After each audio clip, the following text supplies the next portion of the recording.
powered by MLB Network. And that good young pitching that the Cardinals have brought with them on display here tonight. Struck out the side. And the Cardinals win game 2. Now it's getting fun. After a Game 1 beatdown, the Sox were eyeing a sweep. But the Cardinals had different ideas, capitalizing on a Boston blooper to even things up. Tie game. Now the runner Jay down to third. The throw gets away, and the Cardinals will take the lead. So now it's back to St. Louis, where the home crowd is ready to rock. Beltran's back. 2 hits and now has the RBI. And Big Papi is locked in. High fly ball to left. At the wall. It's gone. So you know there will be plenty more drama before it's all said and done. What more can you want? It's the World Series. Game 3. Fox. And it starts right now. Since Busch Stadium opened in 2006, the St. Louis Cardinals are 20-9 in the postseason here. National League crowd, National League rules, and a very different shade of red as we welcome it at Busch Stadium in St. Louis for Game 3 of the 2013 World Series on Fox between the Boston Red Sox and the St. Louis Cardinals. Welcome inside the ballpark alongside Harold Reynolds, former National League MVP Jimmy Rollins. I don't want to make that too current, although you had a nice year, and 2-time American League All-Star A.J. Pierzynski, Matt Vasgersian. A reminder for those of you looking for the Texas Tech-Oklahoma game, please turn to Fox News. To baseball, Game 3 tonight, Harold, in a National League city, a completely different set of circumstances. Yeah, we haven't seen pitch 1 yet, and we already see the impact of the National League game. David Ortiz at first base, no Napoli, no Alan Craig. It's already happening, fellas. It definitely is, and both team has a win. They got the jitters out, all the errors, hopefully, and I think we should look forward to some crisp National League style baseball against an American League team. More strategy, more bunting. Man, I can't wait to see more bunting from a pitcher. That's the best part about it. I mean, let's get the DH out there. Let's have the DH, Big Papi, Napoli. It's going to be fun. We're going to have a lot to analyze tonight. Yeah, no DH in either lineup, as we know. Let's get right to Mike Matheny's Redbirds for Game 3. And for the Cardinals, here's how they line up. No Alan Craig, Matt Adams at first base batting fourth. Carlos Beltran in the 2-hole, 8 for 20, 5 extra base hits against Jake Peavy. David Freese at third base batting sixth, 16 RBI in 20 career postseason games in this ballpark. For the Red Sox, David Ortiz batting cleanup at first base. Great at home this postseason, just 3 of 17 in 5 road postseason games this year. Daniel Nava makes his first start since Game 4 of the ALCS. Stephen Drew, despite a 4 for 42 postseason, in the lineup tonight at shortstop, batting number 8. Well, for more on Boston's approach to this National League set of games, Ken Rosenthal is standing by with manager John Farrell. Thanks, Matt. John, National League City, no DH. David Ortiz at first base tonight. We saw Mike Napoli taking grounders at third during batting practice. Is Napoli an option at third these next 3 games? And if not, how will you use him? You know, right now, Kenny, coming into this, he's going to work off the bench for us, either in a pinch hit role. He'll pick up David, mid-innings to late innings if we've got a lead at that point in time. And I think if we get into an extended situation, we're certainly comfortable enough in somewhat of an emergency if we've got to put Mike Napoli over there at third base, if we find ourselves in a double switch type of situation. But, the one thing that he's done, he's transitioned successfully to first base. He's got good feet, good hands, and we're not afraid to put him over there for a short stint. A lot of talk about your Game 4 starter, Clay Buchholz. He has said he's not 100%. He doesn't sound all that confident right now. How would you describe his mental and physical readiness? Well, one, he's gonna be on the mound tomorrow night. There's no question about it. And I think over the past couple of days, the intensity of the throwing program has picked up some. He's responded favorably to those from a physical standpoint. But I know once he gets on the mound tomorrow night in advance of warming up, as he gets closer to game speed, that's going to probably give him more of that confidence in which he'll take the mound with tomorrow night. The one thing is we know he'll have 4 pitches that he'll be able to go to, which is what he's done all year. Whether or not he's mid-season form, we'll take a look at that tomorrow night. Thanks, John. Matt, back to you. Kenny, thanks. David Ortiz, 25 games at first base over the last 5 years. Is it a big deal that he's got a glove with him this part of the series or not? Oh, absolutely. I mean, anytime you make that kind of a change in the repertoire of the club and a player. Now, he only finished 2 games at first base in the 6 he's played this year. But he can still pick it. You go back to the 07 World Series when everybody's saying he may not have a lot of trouble then. Nice pick. He's been able to do that. I like this play here with Euclid. No big deal. But I wanted to see this season what he could do. So back in San Francisco earlier in the year, a rundown play. Can he move? Is he athletic enough to still play there? Or can you throw? Absolutely. So those are things I was looking at with Ortiz. But, AJ, your thoughts? Well, seeing that reminds me of Ortiz back when we played A-ball, double-A together, taking grounders, which is why I moved to catcher. But Jake Peavy, here's the thing tonight. Jake Peavy's the most important guy for the Red Sox tonight. He's got to be better than he was against the Tigers. It was not typical Jake Peavy. Look at these pitches. He's missing horribly here. These are terrible pitches by Jake Peavy. Not even I can swing at that, J-Roll, and I swing at everything. But this is not typical Jake Peavy. He's normally a strike thrower, doesn't walk guys. He walked 3 guys in this inning. Austin Jackson right there was 1 for 20,000 in the ALCS, and he threw him a 2-0 slider. It just wasn't confidence. I talked to him. I talked to Wandy Evans. They made an adjustment in his arm slot. Peavy's ultimate goal tonight is compete. He's confident. He's supremely confident he's going to get it done tonight. And the guy opposing him, and Joe Kelly. I mean, Machine Gun Kelly, that was a story, right? Yeah, but, absolutely. I mean, it's not only the velocity that this guy has. We know their starters have good velocity, but it's the movement that he gets on his ball. Here he is against Andre Ethier, throwing that front door two-seamer that comes back over the plate, and he can do the same thing to righties. You give up on the ball. You don't think it's going to move because of the velocity, but it does. And what do you know? He has a changeup. That's the new thing. They've gone away from the curveball and come back with a changeup with these young guys. But he does have a breaking ball, so you have to respect that. And it is nasty. Down and in. You swing over the top. He gets a lot of strikeouts that way with fastball, changeup, curveball combination. He's a great arm. Joe Kelly ready for his World Series debut tonight. More young pitching after a quick break. Time for a quick timeout. But the success of the young guns on the Cardinals staff has not gone without the notice of at least one of the Redbirds' senior statesmen on the mound. These kids came in with great maturity, but great respect for us that have been around, and they're not scared. They enjoy taking the ball in this situation. They want the ball in this situation, and it's fun to watch them pitch.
Sponsored by the all-new 2014 Chevy Silverado. Strong for all the roads ahead. This Sunday, it's Game 4 of the World Series at 8 Eastern, and stay tuned during the 5th inning for the exclusive final trailer debut of the Hunger Games Catching Fire. It's all part of Catching Fire Sunday right here on Fox. Welcome back inside. Another reminder for those of you looking for the conclusion of Texas Tech and Oklahoma, please turn to Fox News. Back to baseball. Thursday's Game 2 St. Louis win was one for the record books, as it was the first time in World Series history the winning team's box score was made up entirely of multiple rookie pitchers, young arms that have been at the very center of the Cardinals' success.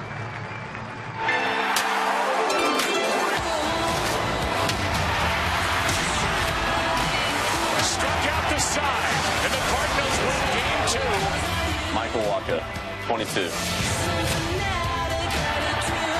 Carlos Martinez, 22. Trevor Rosenthal, 23. Joe Kelly, 20. No, I'm just kidding. Joe Kelly, 25. Testing. Trevor Rosenthal is on the mic. Trevor Rosenthal is on the mic. Carlos Martinez. Hey. I think if the guy's talented enough, I think age is just a number. People always want to say, well, he doesn't have the experience. I mean, that is true. But, I mean, if you're extremely talented, I think if you're 15 years old and you can throw 100 miles an hour, why not try to throw him in the big leagues?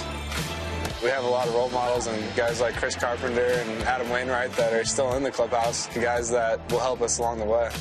These kids came in with great maturity, but great respect for us that have been around. The message was you deal with what's going on around you, and then you go out and you compete just like any other game. It was before my first postseason start. Carpenter just told me, hey, take deep breaths and stay composed and just don't let the moment get too big. I think I have a confidence in myself, in my fastball. I know I throw hard, In order to play this game, you gotta have confidence that you can perform on the biggest stage. We don't talk to these guys because they're in the bullpen. So this is kind of awkward. Relievers? Yeah. Trevor goes out there and I think it's over every single time. His fastball, just so explosive out of his hand. He has a curveball and a changeup that people probably don't know about, but now they do. This guy was... It's a great experience and probably something one day we look back on and realize how fortunate we were to be a part of this. Probably in the offseason and be like, wow, we have a good core group of young guys. We keep doing what we do, that you never know what could happen.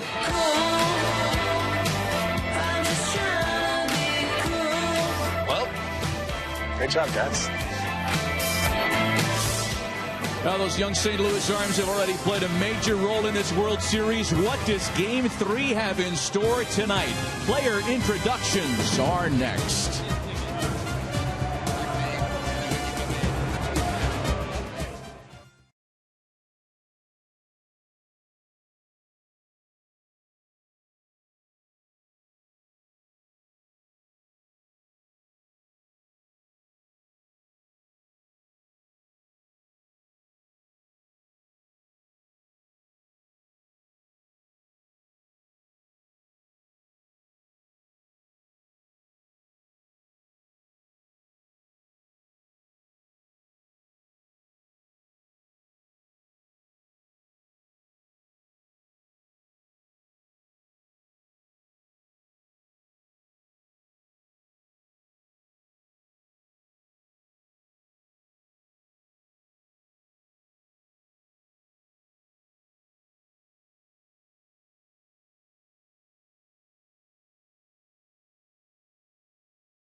show on Fox, powered by MLB Network.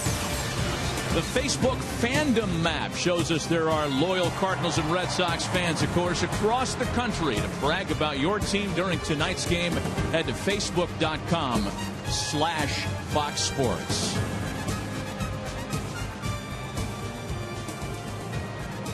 A relatively comfortable 59 degrees as we approach game time. Time now to send it down to PA announcer John Hewlett. It's now time to meet the starting lineups for both teams. Please welcome, from the American League champion Boston Red Sox, the manager, John Farrell.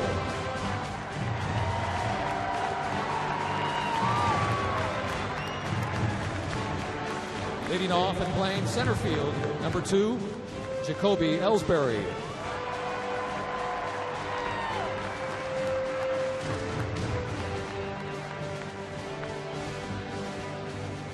Playing right field and batting second, number 18, Shane Victorino.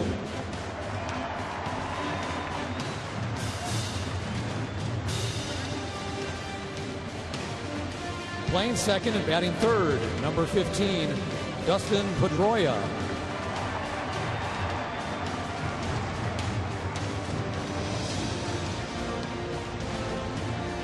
Playing first base and batting fourth, number 34, David Ortiz.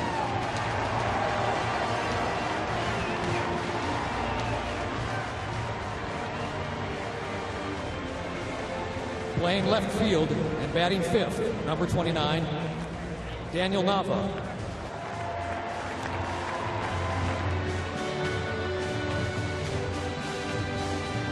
Batting sixth and playing third base, number 72, Xander Bogaerts.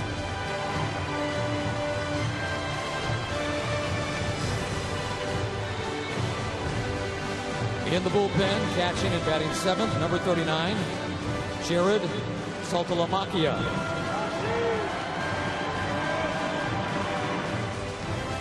Playing shortstop and batting eighth, number 7, Stephen Drew.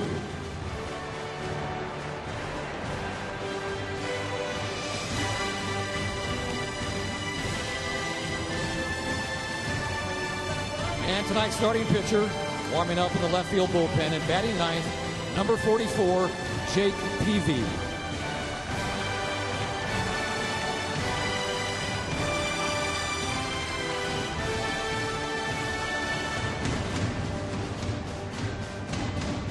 And now, the starters for the National League champion, St. Louis Cardinals.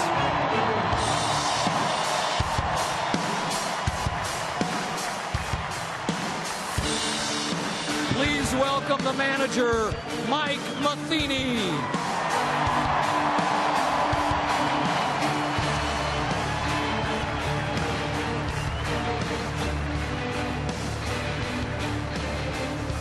Leading off and playing second base, number 13, Matt Carpenter.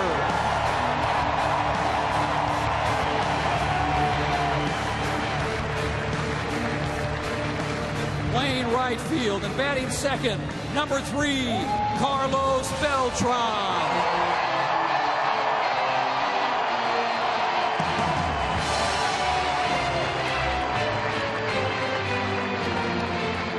Playing left field and batting third, number 7, Matt Holliday.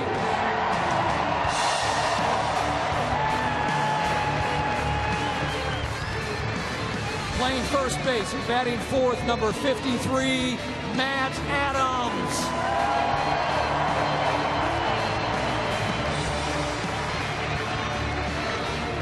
Catching and batting fifth in the bullpen, number 4, Yadier Molina.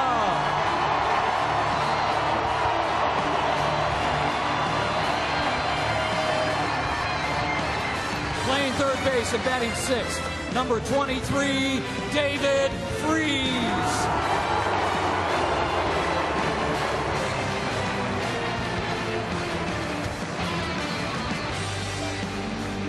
Playing center field and batting seventh, number 19, John Jay.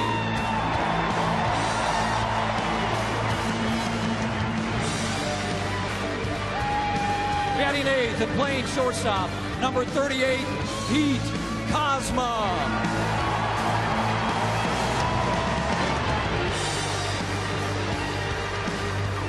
And tonight's starting pitcher, warming up in the right field bullpen and batting 9th, number 58, Joe Kelly.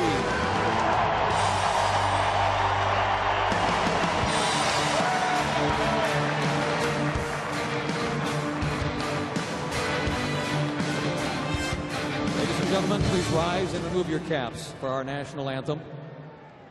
Performing tonight's anthem is singer, songwriter, and Grammy Award winner Colby Kelly. Oh, say, can you see by the dawn's early light what's so proud we hailed at the twilight's last gleaming, whose broad stripes and bright stars through the perilous fight o'er the ramparts we watched were so gallantly streaming, and the rockets red glare, the bombs bursting in there, gave proof through the night that our flag was still there. Oh, say does that star-spangled banner yet wave o'er the land of the free and the home of the brave?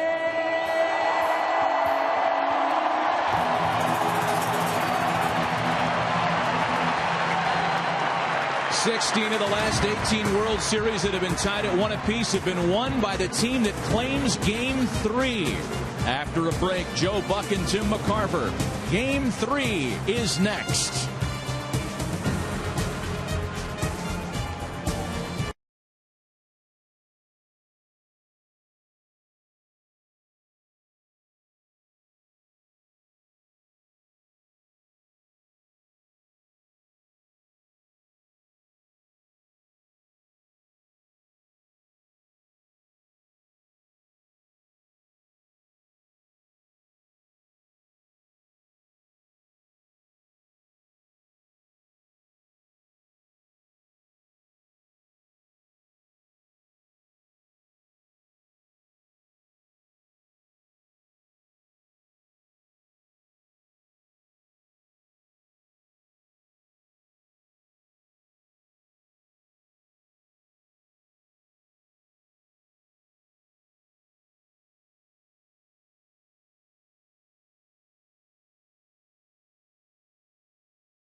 St. Louis, and welcome to World Series game number 3 here in 2013.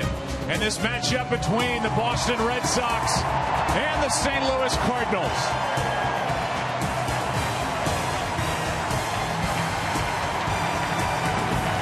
Welcome inside the broadcast booth, everybody. I'm Joe Buck. Tim McCarver is coming right up. Well, this series has been fun so far, hasn't it? It's tied at a game apiece, and now, as we are in the National League City, in this case, St. Louis, there is no DH. That's a big disadvantage for a team like the Boston Red Sox, built around Big Papi, the best designated hitter to ever hold that position in Major League Baseball. And so, Tim, as we talk about the Cardinals and advantages, maybe they don't need many as they get a chance to play in front of their home crowd here tonight. And the reason for that, they have been white hot in this ballpark since August the 11th. For the last 2.5 months, they played 32 games here. They've won 26, and the reasons for that confidence you can hear behind us. Let's talk about Boston. The Red Sox, they're getting great production as they're used to from their 3 and 4 spots. That's Dustin Pedroia, David Ortiz. They need help in other spots in that lineup. Yeah, the first 2 games of the series, they've been top heavy. They need help from the bottom of the order. If they get that tonight and the top of the order continues at their pace, they're going to be tough to beat. You see what the bottom group has done, 6 through 9. So far in this World Series, 3 out of 30. They need more from the bottom end of their lineup. There's the matchup. It's the veteran on the left, Jake Peavy. It's another young right-hander for the Cardinals on the right. He is another representative of that good young pitching here in St. Louis. They say youth is wasted on the young. 22 years old, absolutely phenomenal. A lot of energy. They say we're supposed to be nervous. Well, I know. That pitching in the World Series is too much pressure.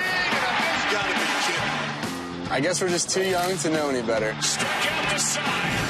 Whoa. Very loud.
Dude.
He's got plenty of personality. 25-year-old right-hander Joe Kelly.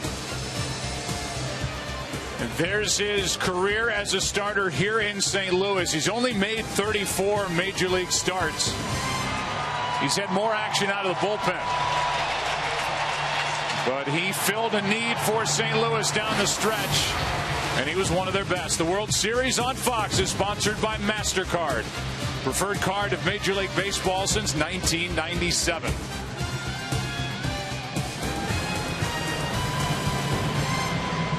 Cardinals will take the field. This World Series tied at a game apiece, and they're going to be led out by number 58.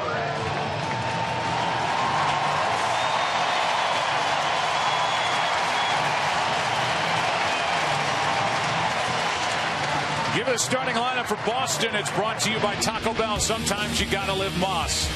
Jacoby Ellsbury leads it off. Shane Victorino, Dustin Pedroia. What a player, what a series. He's hitting third. David Ortiz at first base. Then it's Daniel Nava getting his first start of this series. Xander Bogaerts is at third. He moves up in the order with Saltalamacchia doing the catching. Stephen Drew is the shortstop. And Jake Peavy, longtime National Leaguer with San Diego, plenty of experience against the Cardinals, pitching and batting ninth. The opening pitch will be brought to you by Budweiser. Great times are waiting. Grab some buds. While you look at the statistics for the 25-year-old who played collegiately at the University of California, Riverside, we'll remind you, for coverage of this game in Spanish, please tune into Fox Deportes. You saw those 3 postseason starts added with those 31 regular starts, and he has only gone 7 innings 1 time in his career. And he's tough with runners in scoring position. Batters hitting only 161 against Joe. Take a look at the defense. And for the Cardinals, it's their typical alignment with Holiday, Jay, and Beltran in the outfield. David Freese, Cosma, Carpenter, and Matt Adams on the infield. Yadier Molina guiding another young pitcher. And tonight it's Kelly. The home plate umpire is Dana DeMuth with Paul Emmel at first base, Bill Miller at second, Jim Joyce at third. The crew chief is John Hirschbeck down the left field line, and Mark Wegner is out in right. As opposed to Fenway Park, this is just pretty much your typical layout. Typical dimensions. 375 in the power alleys and only 400 to straightaway center field. As in all ballparks, it carries better down the left field line and right field line. Ellsbury will lead it off. He'll be followed by Victorino and then Pedroia, and we'll see who gets the edge here as we play Game 3 of this World Series, and Tim gives you his Ford keys to the game. It's just reiterating what we said during the open. Help from the bottom of the order for the Red Sox. They're only 3 for 30. That, of course, was with the DH 6 through 9. Tonight, of course, the pitcher hits ninth for both sides. The Cardinals play like you're at home. The reason for that, they are at home. They're 26-6 over the last 2.5 months in this ballpark, and it's going to be loud. 54-27 during the regular season here in the third version of Busch Stadium, where the Cardinals have been playing since 2006. Glad you're with us tonight. Interesting start to this World Series. Splitting at Fenway. And now underway in St. Louis. Strike one.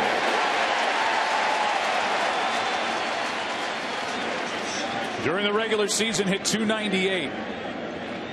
9 homers, 53 RBIs, a free agent to be. And he is the table setter. A guy with 52 stolen bases during the regular season. He's got 6. Been caught once during the postseason. He has not taken off yet. Big reason why is only 1 for 7 at the plate against St. Louis. Here's the 0-1 pitch from Kelly.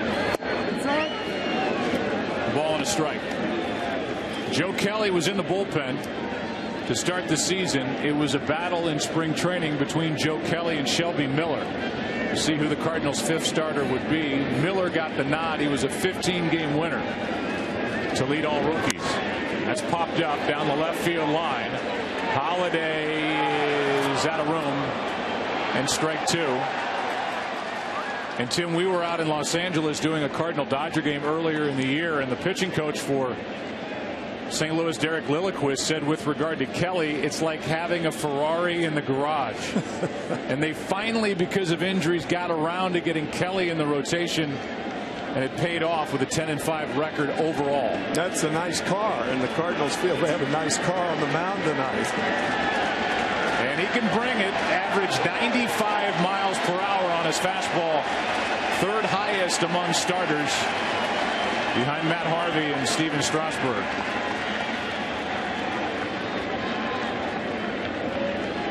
Ellsbury on 1-2. Strike 3 called, 1 away.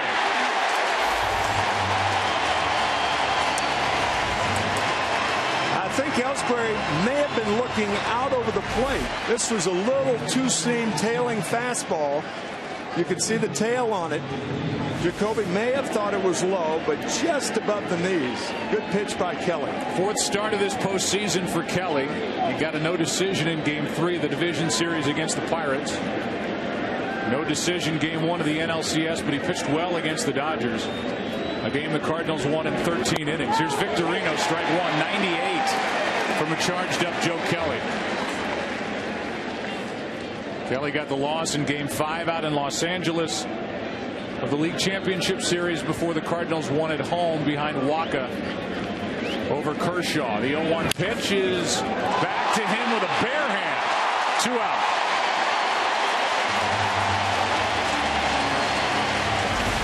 Organizations do not like their young pitchers to do this, but when it's not hit that hard, you can snare it in the air, and Kelly does that, breaking Victorino's bat. He was going to go after it with the glove, decided to use his hand. We showed you that little personality piece with Kelly as we came back from the break. He is loaded with personality. He really is. And there are some on this Cardinal team that'll tell you the best athlete, certainly the best athlete among pitchers, maybe on the entire team, is the guy on the mound. He's a good hitter, and he runs well. 2 out, nobody on. Pedroia at the plate. Strike 1.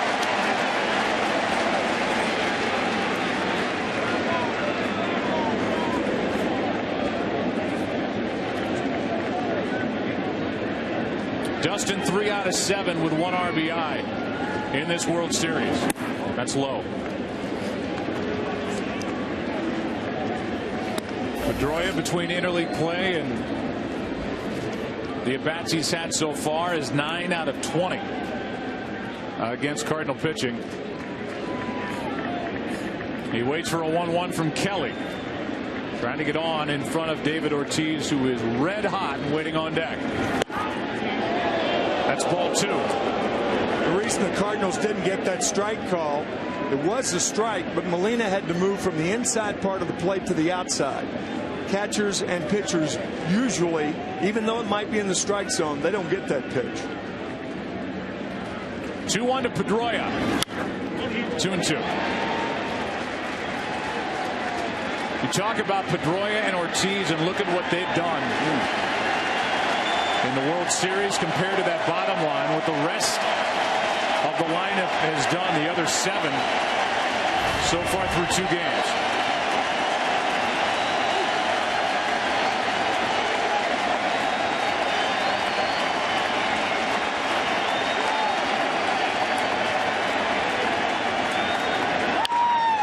Adams shifting to his right. Kelly is there. The inning is over.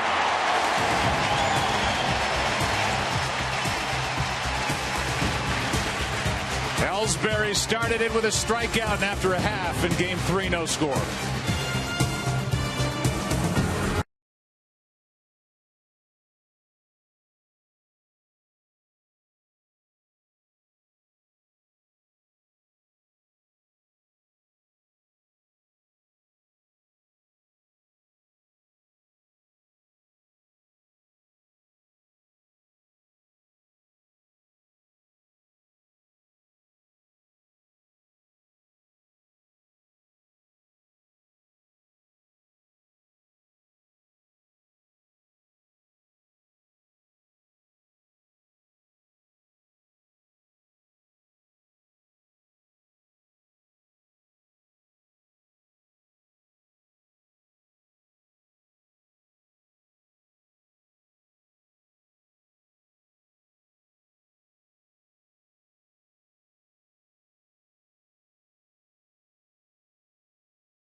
Gotta live Moss.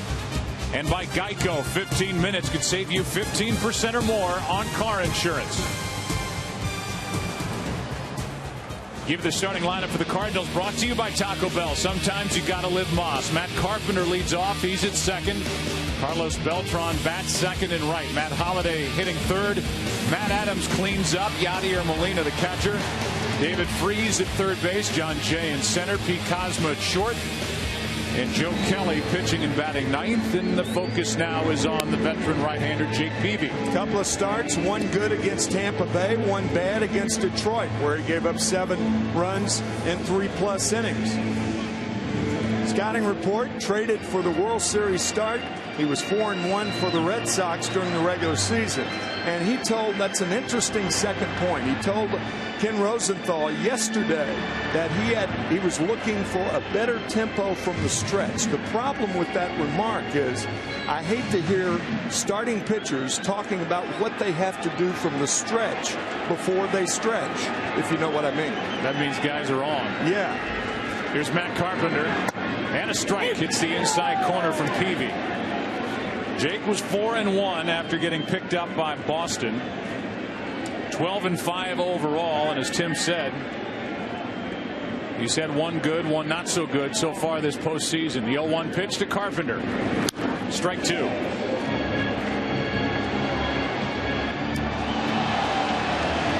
Fifth career postseason start for Jake Peavy.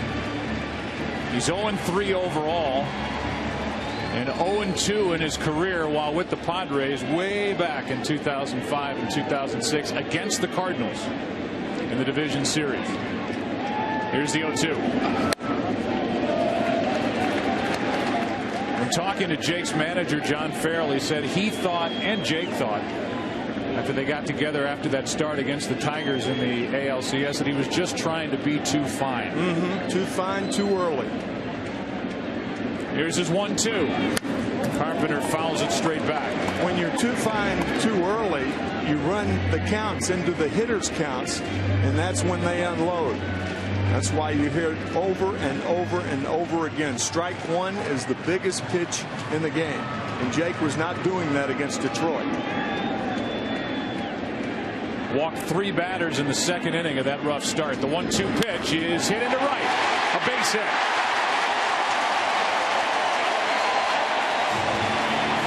Bring in Carlos Beltran, and we'll take this broadcast down to Ken Rosenthal. Thanks, Joe.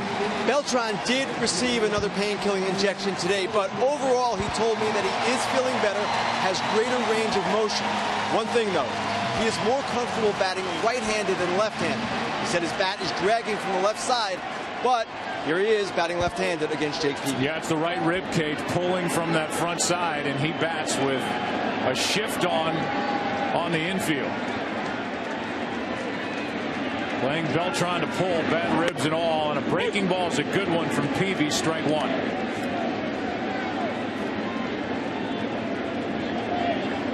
Beltran left after the second inning in game 1, came back with 2 hits in game 2. And you've seen plenty of Jake Peavy.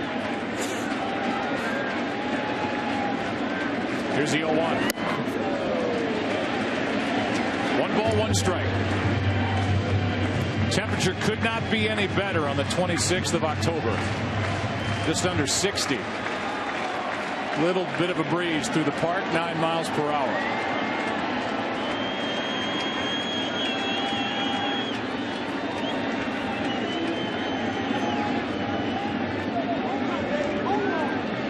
The 1-1. Over below, ball 2. Peavy is a fiery guy and somebody who will yell at himself while he's out there on the mound trying to pump himself up. 32-year-old right-hander from Alabama.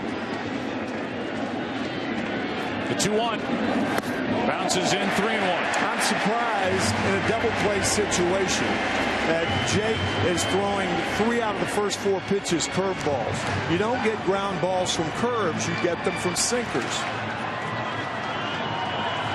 Juan Nieves, the pitching coach.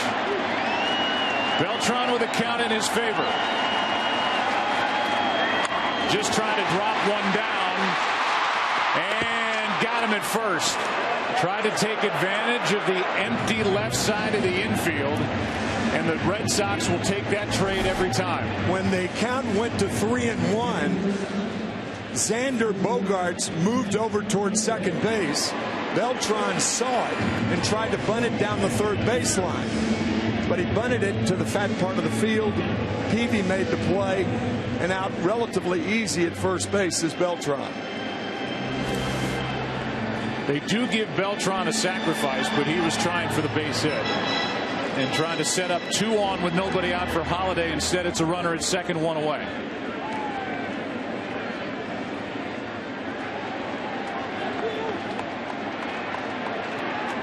Now they play Holiday to pull. And you can see with these last 2 batters, they are opening up the off side of the infield. Yeah, and Holiday can hit that offside too. He can hit the ball on the ground through the right side. Instead, he rips one foul outside third, strike 1. The reason I marked those 3 outfield positions, it's not uncommon for the infield to play a hitter to pull, and the outfield, look at the center fielder. He's about 3 or 4 steps over to right center field. That's not unusual defense at all. Peavy trying to get around the leadoff hit by Carpenter. He's at second, 1 out, the 0-1 pitch. That's into right. That is down for a base hit. Victorino plays it. Here comes Carpenter. Cardinals lead 1-0 in game 3.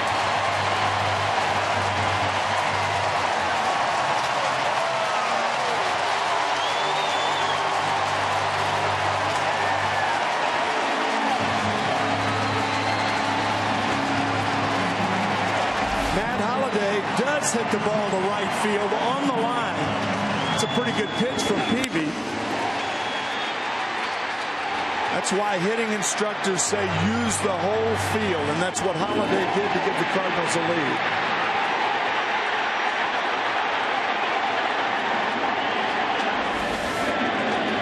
Now it's Matt Adams. Runner at first, 1 out, a run in, a ball up and in. Matt, more than any other Cardinal hitter, is a low ball hitter. National League pitchers try to pitch him inside, but if you miss at the waist inside and lower that ball, Adams lowers the boom. Tremendous power. Right side base hit. Holiday will hold at second, 2 on, 1 out.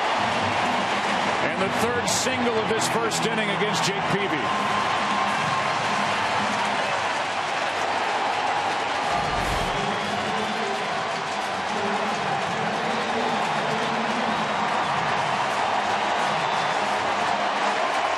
John Farrell told us about 3 hours ago that tonight is the night. People are talking about Felix Doubront backing up Clay Buchholz tomorrow night. He said, maybe, maybe not.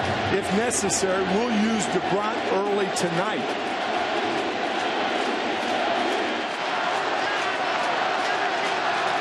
It's funny, as you started to say that, I shot a look out into the Boston bullpen. It's not going to take much more to get Doubront up. Not after Peavy's last outing against Detroit.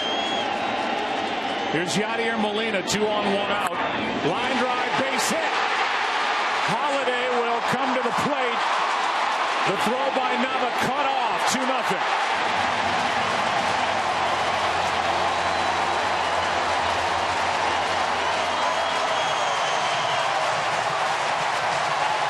With 1 out, Holiday had to hold at second base to see if Bogaerts was going to make the catch.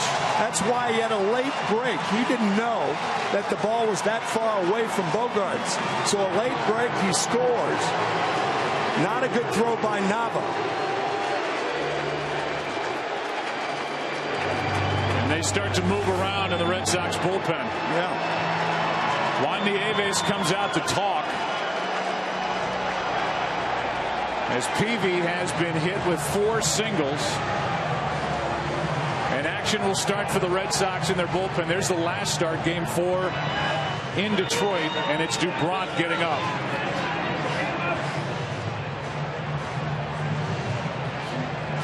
This for the Cardinals, the first time they've scored in the first inning this postseason. It's a 2-0 first inning, and now 2 on 1 out for David Freese.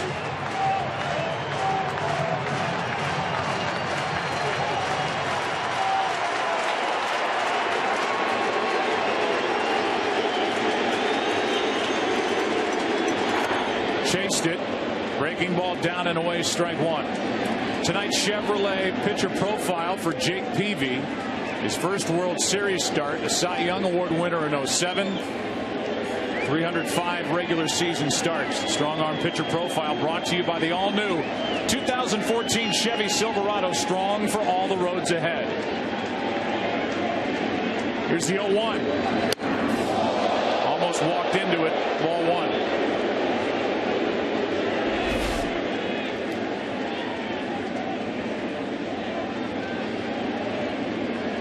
Slider away, fastball inside. Red Sox infield looking for the double play ball. Line drive into right at Victorino. 2 out. Hard hit ball out number 2, and John Jay will be the batter. 5 of the 6 balls hit in this inning hit very, very hard. Even the ones on the ground, and then the bunt by Beltran, the only one not hit on the bunt. Here's Jay, who's 1 for 6 in this World Series to this point. He had a big hit, though, in that 3-run rally in the 7th inning in Game 2. Followed a walk to David Freese. Cardinals took the lead in that 7th and then hung on for the win to even the World Series. Jay jammed and he fouls it. Strike one. There's Clay Buchholz. He was talked about fatigue or a dead arm phase he's going through after 3 months on the disabled list. He's scheduled to get the ball tomorrow night in Game 4 against Lance Lynn. Here's the 0-1. Just inside, ball one.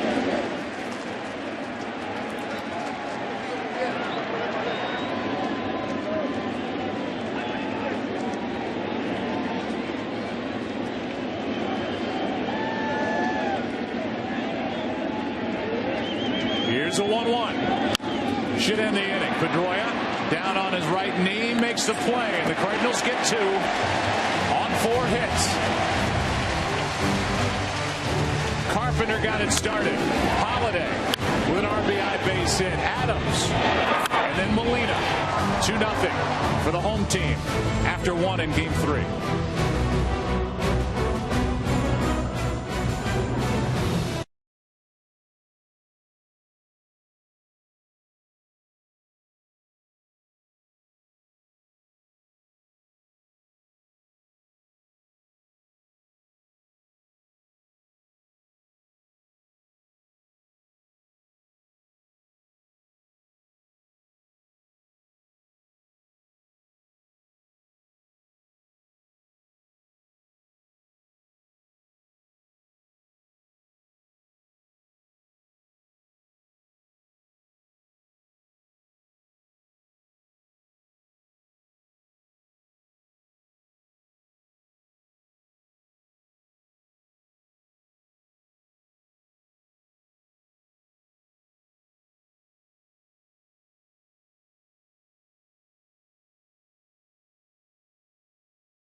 start he's had to this World Series. There are the numbers. They're getting better as we go through this postseason. Now 5 home runs. And in this World Series, 4 out of 6. And 2 of the 4 hits have left the park. Peavy got through that first inning, allowing 2 runs on 4 hits. And now, during this postseason, has worked 9 2/3 innings, allowed 10 runs on 14 hits. Ortiz, then Nava, is in the lineup for the first time in this series as a starter, and then Bogarts. Red Sox trying to get after Joe Kelly. Strike 1.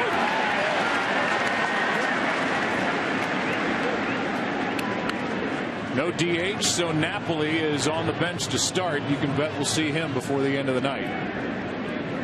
Ortiz gets the chance to play first base. The 0-1. Defensively, John Farrell not worried at all about David Ortiz. Doesn't have the range of Napoli, but knows how to handle the position. They used to ask Dick Allen, who was a great hitting first baseman, how you play defense on first. He said, defense, swing the bat. That's how David Ortiz is playing first tonight. Here's a 1-1. Outside, ball 2.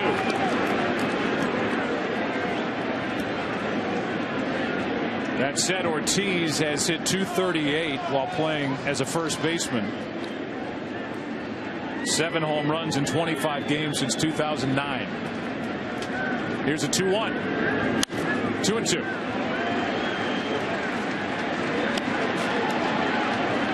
I think Kelly's going to have to elevate the ball to Ortiz. David, a terrific low ball hitter. He's just a plain good hitter, but he handles that ball down about as well as anybody.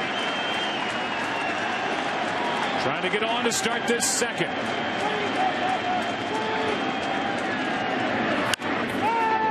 On the ground to Adams. 1 away.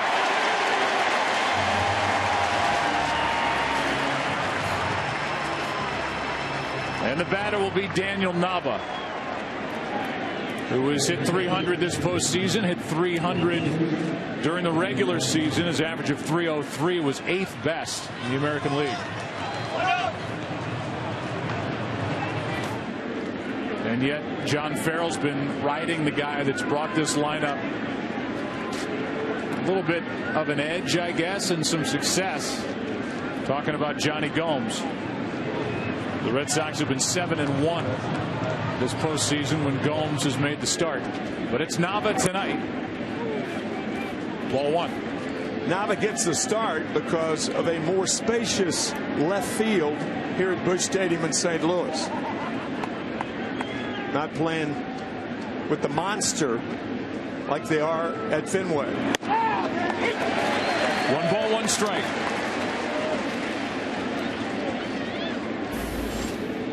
The journey for Daniel Nava to get to this spot, to work his way to become a 300 hitter in the big leagues. Remarkable. It's just unheard of. And he is testing Carpenter, who gets the out. What a play by the first-year second baseman. 2 out. Not only to come up with it, but for Carpenter to have the wherewithal to throw from his knee to get Nava.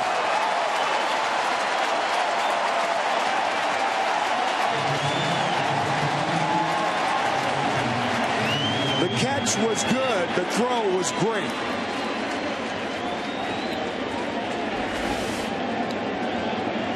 And now 2 out, nobody on for Xander Bogaerts.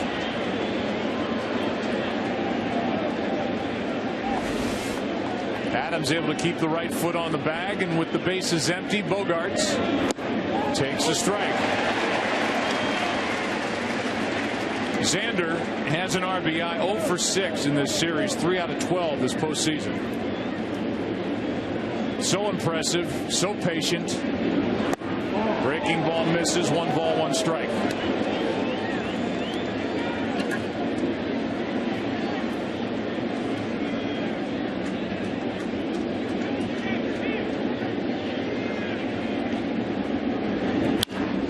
That's Kozma to his left.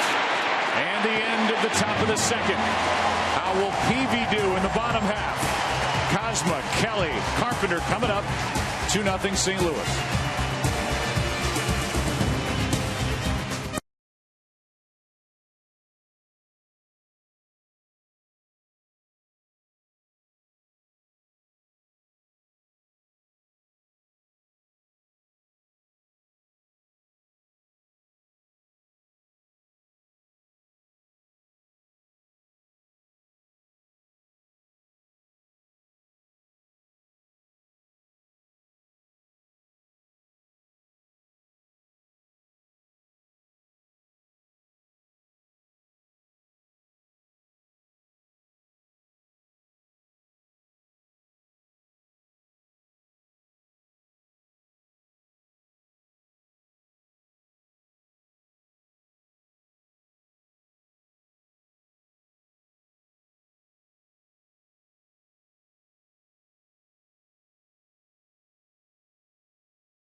Official beer of Major League Baseball. Great times are waiting. Grab some buds. The world famous Budweiser Clydesdales. Bring a smile to your face. Do they not? Just majestic watching them go around the warning track as they do in St. Louis on opening day and during the postseason as Kozma takes the ball inside. It'll be Kozma, then Kelly, then Carpenter against Jake Peavy, and we'll see if here in the second Peavy settles in a bit after allowing 2 runs on 4 hits in the first. Should have the first out here on a pop-up right side for Pedroia. Obviously a little more wind than what the flags are showing. 1 out. In the first inning, too much in the middle of the plate to Carpenter. Good pitch to Holiday. Matt Adams, so 3 of the 4 hits in the middle of the plate, and Jake Peavy, most pitchers can't stay in the middle of the plate, but a guy who doesn't throw hard like Peavy's got to use outside inside. Here's Joe Kelly, who has a hit this postseason at 152 during the regular season. Good pitch from Peavy, strike 1.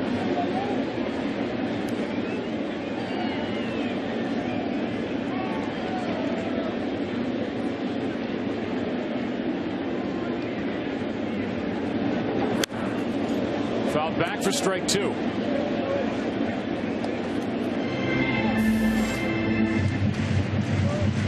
Erin Andrews is with us tonight. We'll check in with her after Kelly does something here with 1 out, nobody on before Carpenter bats.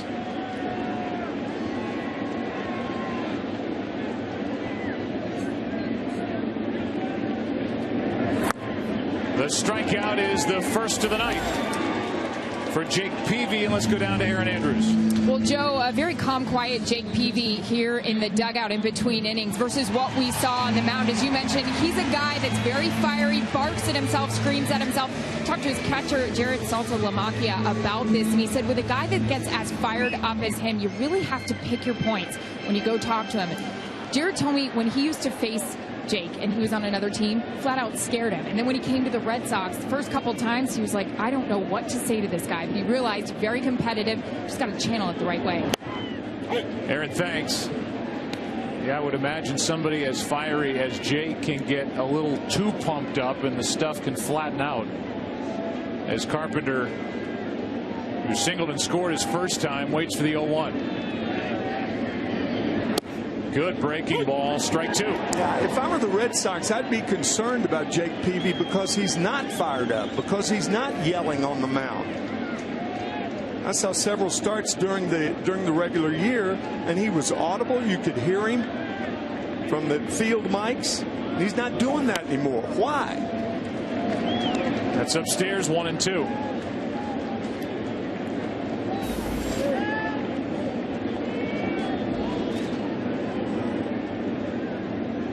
Carpenter hit .318 during the regular season, hit .360 in this ballpark. That keeps it at 1-2. That home average of .360 was the best in the National League, second best in baseball, behind Miguel Cabrera, who hit .366 while playing his home games in Detroit. Pretty good hitter. The best. 2 out, nobody on. A 1-2 pitch to Carpenter. Good pitch in on the hands. A pop up. Bogarts wants it, but it's the veteran Drew who hauls it in. And the inning is over. Let's go to the third inning. Game number 3. More Clydesdales for you. With St. Louis up 2-0.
Only Ford gives you EcoBoost, fuel economy, and a whole lot more.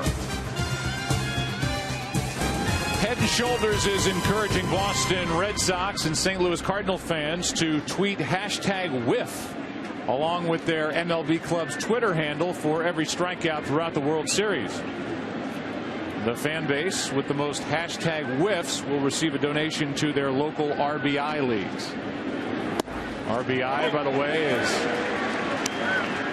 reviving baseball in the inner city, which is a great initiative that MLB has been behind. First pitch, a strike to Saltalamacchia. And now a ball that misses outside. 1-1. Red Sox looking for their first base runner.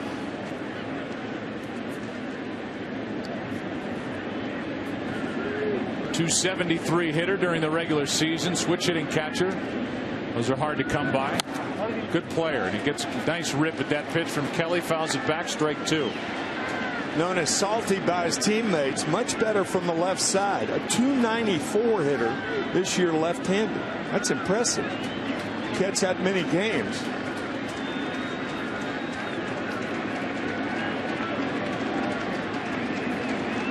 He waits for a 1-2 from Kelly, who has one strikeout. And he runs that in on his hands. Fouled away. Still 1-2. Saltalamacchia, then Drew, then Peavy.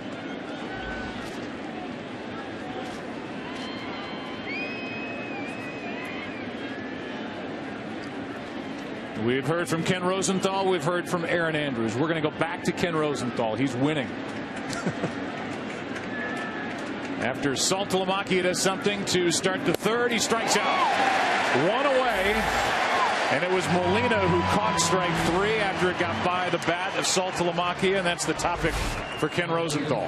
Well, Joe, Yadier Molina was talking with some reporters yesterday when they asked him what it was like to catch all of the Cardinals' hard-throwing young pitchers. Well, this is what it's like. You see that gash right there? That was caused by all the 97-mile-per-hour heat he has seen this season. This actually is the first glove that Molina used this year. He normally uses only one, but he's now working on his second. He started using that glove at the All-Star break, and it's already snapped because of the snapping fastballs from most of the kids in that bullpen for the Cardinals. That one 97 from Joe Kelly, who started this year in the pen, as we talked about. Stephen Drew at the plate. 1 for 7 in this series. His hit was that infield pop-up that fell in front of Wainwright in game 1. Strike 2. Stevens struggled with the bat, played great defensively. 4 out of 42 swinging the bat this postseason. Trying to get on in front of Jake Peavy.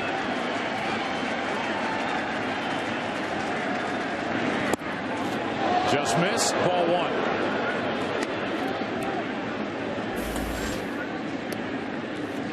There's Peavy, who is a career 173 hitter. Came up with the Padres.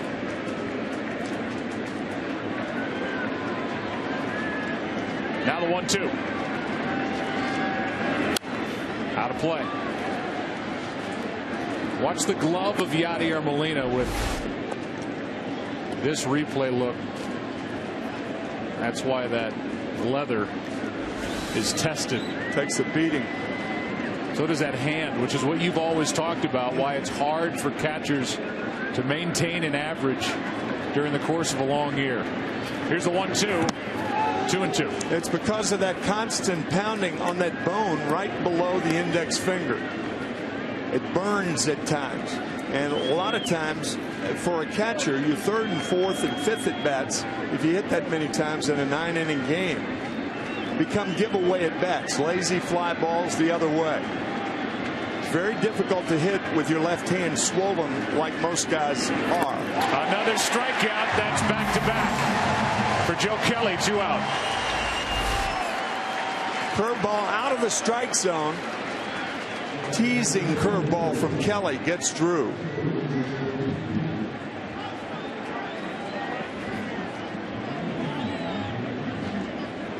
So Drew is now 4 for 43, and with 2 out, nobody on, here's Jake Peavy.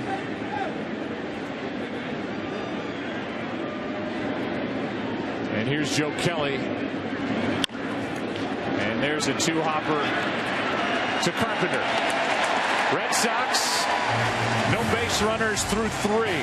Bottom of the 3rd. Part of the order coming up. 2-0 St. Louis.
Roberto Clemente Award presented by Chevrolet. The award is handed to a player who best represents Major League Baseball through sportsmanship, community involvement, and outstanding on-field performance.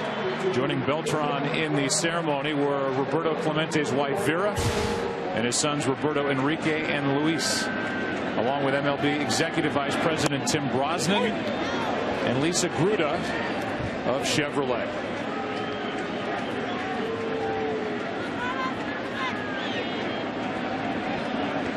Carlos Beltran has dedicated himself to helping those from Puerto Rico. And he's become very involved in the community here in St. Louis in his 2 years here. That is a rocket foul down the right side in the count. 1-2. Carlos and his wife built an academic academy in Puerto Rico, winning the Roberto Clemente Award. The proud Puerto Rican Roberto Clemente, 12, died December 13th, 1972, after he got his 3,000th hit against John Matlack. Not the 13th, the 31st. That was New Year's Eve of 1972. 3,000th hit and 3,000 on the money from John Matlack at the end of the season. What a proud guy Bobby was. His friends called Roberto Clemente Bobby. What a player. 12 gold gloves. 15-time All-Star out of his 18 years. MVP in 1976 and the Hall of Fame in 1973. Here's a 1-2. Pitch is down. The Hall of Fame waived that 5-year waiting period, as they did for Lou Gehrig, to induct Roberto Clemente at Cooperstown. Reaching for it. It's a foul ball. That's what happens when you get ahead. You can get a great hitter like Beltran to swing at a ball out of the strike zone. But if you're not ahead, he won't do that. May sound simplistic. But that's the never-ending battle between the pitcher and the catcher. That cupped bat that hollowed out end in that last pitch was fouled right off the very tip, the edge of the bat. Beltran, his first time up, was looking at this very shift. He had a man on Carpenter, nobody out, and he tried to bunt to the left side. As Tim said, he wanted it too close to Peavy and was the first out in a 2-run first inning. The 2-2 pitch. Full count.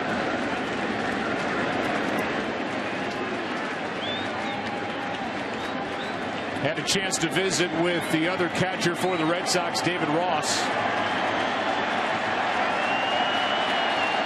During the break, a strikeout starts the inning.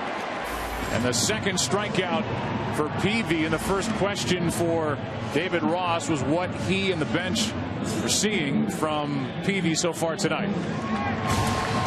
It looked like they came out ultra aggressive, you know, and got on him real quick and looked like I couldn't really tell from the dugout, but watching the replay, looked like some balls over the middle and some sinkers coming back over. Looked like Holiday hit a good pitch. He likes the ball all over, so he pulled the first one. Somebody were thinking they could go away.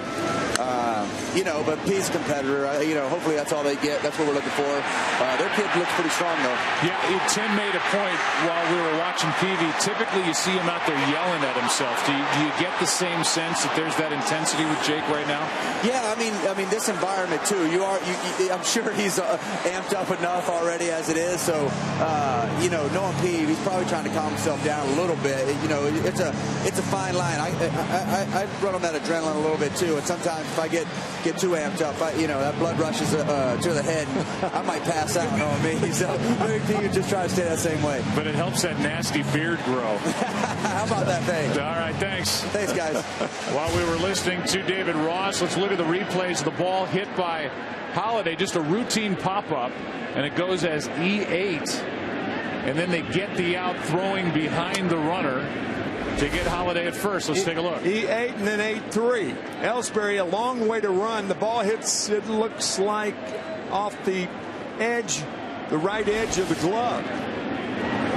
It was really not good base running by Holiday. He was running hard, but not running hard.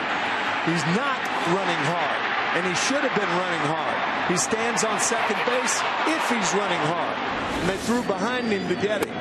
That's poor base running by Holiday. So he was watching. You saw Ellsbury take his eye off the ball for a moment, looking to see if one of the infielders was going to come out and make that catch. There's a little more wind than I think the flags would indicate. We've seen guys stagger under pop-ups, and now a strikeout ends the inning, and Peavy is getting his legs underneath him here as we go to the fourth inning of Game 3. He gave up 2 in the first, and with that, with the top of the order coming up, Cardinals lead at 2-0.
fan, you got to get DirecTV and buy the Galaxy Note 10.1. The next big thing is here.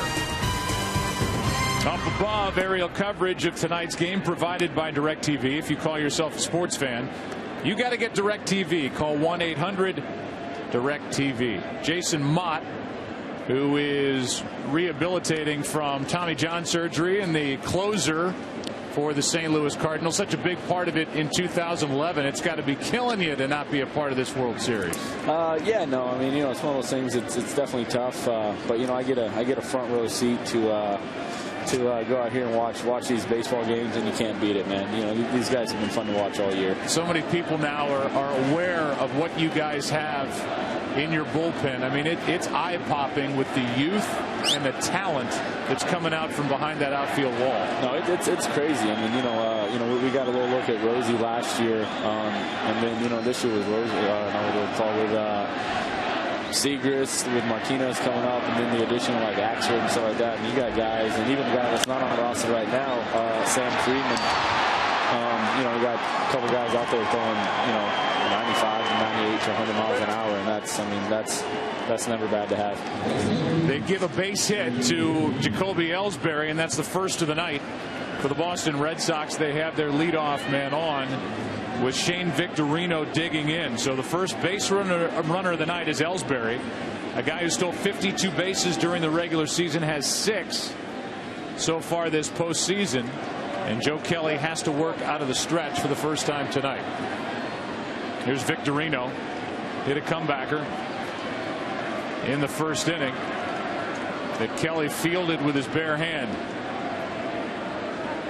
And a check on Ellsbury, and even though we saw Kelly field that ball with his bare hand, Jason Mott, that's just a reaction. It's tough to take that away. Yeah, no, I mean, you know, it's definitely tough, and you know, JK's he's a pretty good athlete out there, so you know, he's gonna see the ball, and you know, most pitchers it is tough to get that hand out of the way, but if that ball comes back, it's just natural reaction to go up there and throw that hand up there to try to get that ball and hopefully keep the hit away. Here's Adams in foul territory. Victorino now 0 for 10 in this World Series as Adams hauls it in. And the batter will be Dustin Pedroia. Keep in mind the St. Louis Cardinals mostly right-handed pitching. And that makes it tougher for Yadier Molina because it's much easier to steal against a right-hander than a left-hander. But not an attempt yet in 2+ games by the Red Sox. Yeah, he's pretty good back there, I think. Yeah. 5-time Gold Glove Award winner Yadier Molina flashes the signs. Kelly has it. Pedroia takes a strike. And what a luxury for all that young pitching we talked about, Jason Mott, to have a guy like Molina behind the plate.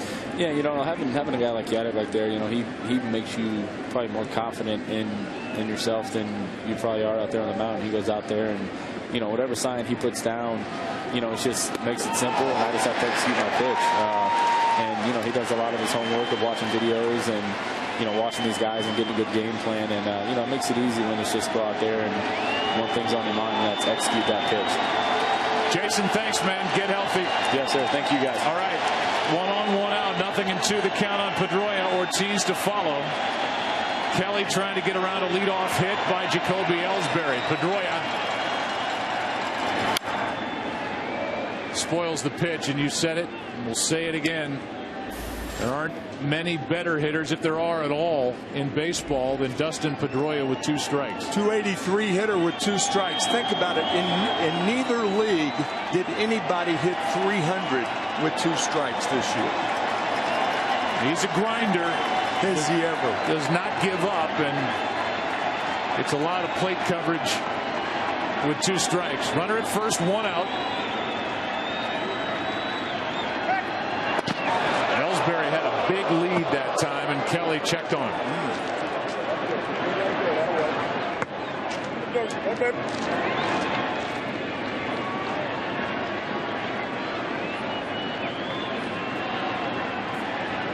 Pedroia grounded out to the right side in the first. 3 out of 8 in this World Series.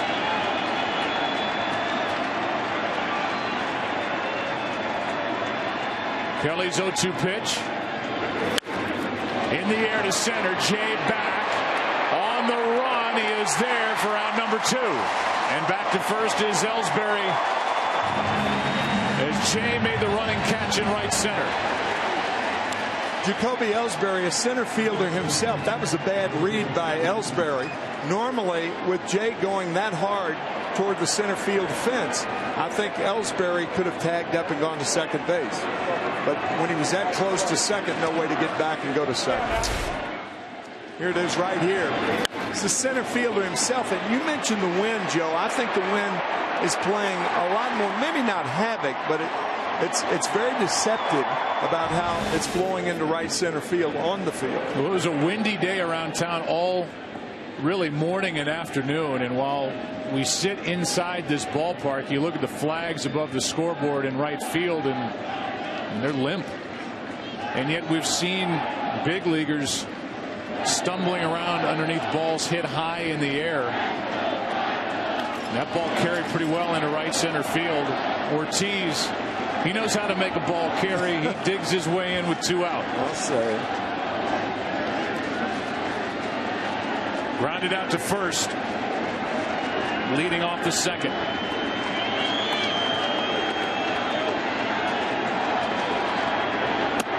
Ball 1 outside.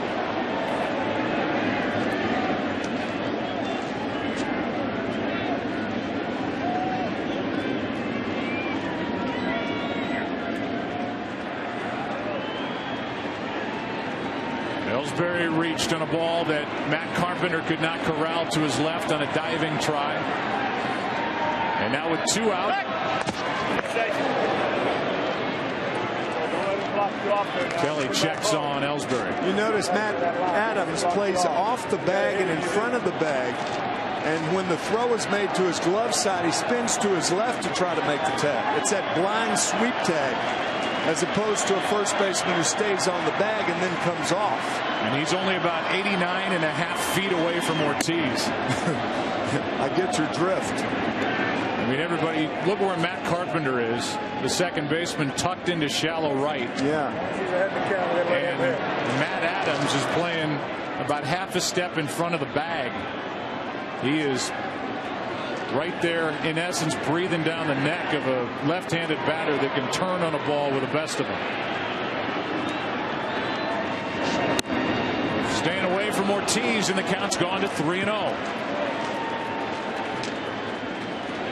On deck is Nava, who had a base hit taken away his first time up on a diving play by Carpenter.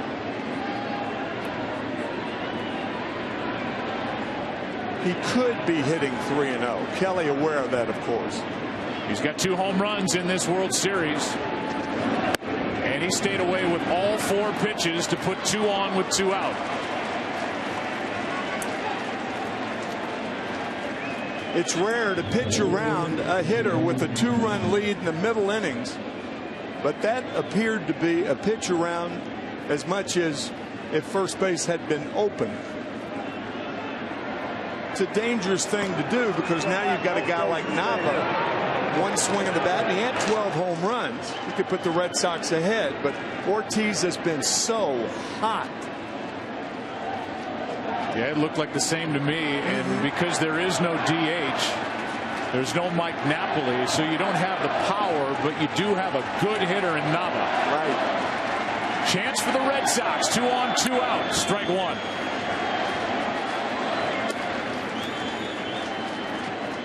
A leadoff hit. A 2-out walk. Saw Gomes on the bench. He takes a seat as Nava gets the start. Nava came in hitting .347 over his last 30 games since August 29th. Good guy up for the Red Sox, down by 2.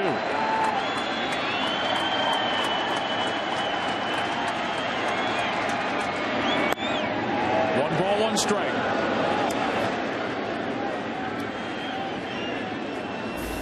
Nava, who's a switch hitter, has just owned right-handed pitching.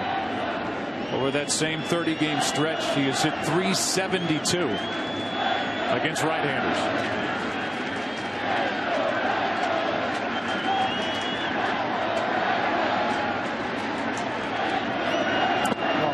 Ball 2, 2-1.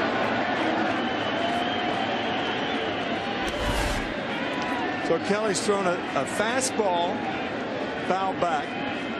Good play by Molina. And then a curveball, and then the changeup. That's the first changeup Kelly's thrown tonight.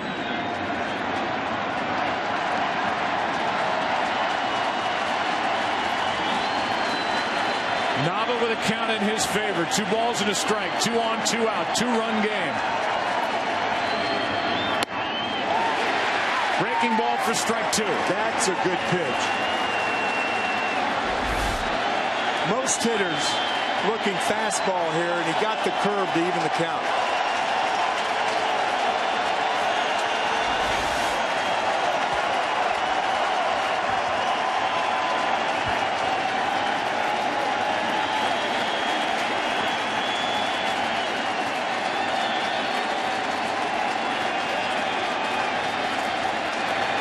Nava waits, 2-2 pitch. 95 out over the plate. Nava fouls it back.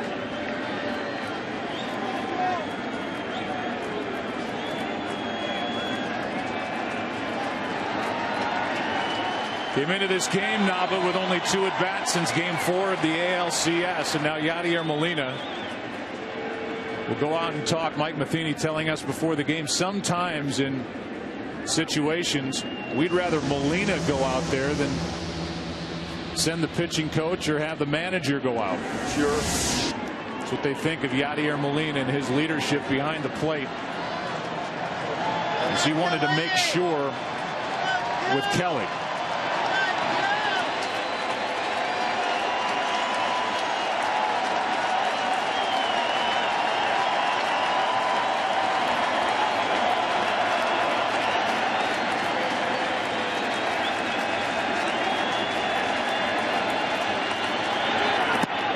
A full count. And that will give the runners a head start. Yeah, those 2-2 pitches with runners on base, that could give a guy like David Ortiz, who's not a fast runner, a chance to score on a short double, long single, a ball they wouldn't ordinarily score on if he weren't running.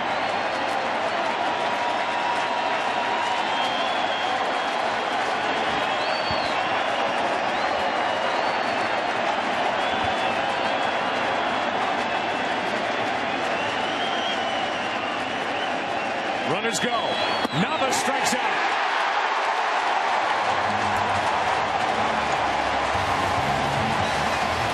Fourth strikeout for Joe Kelly. Red Sox get their first base runners. Still looking for their first run.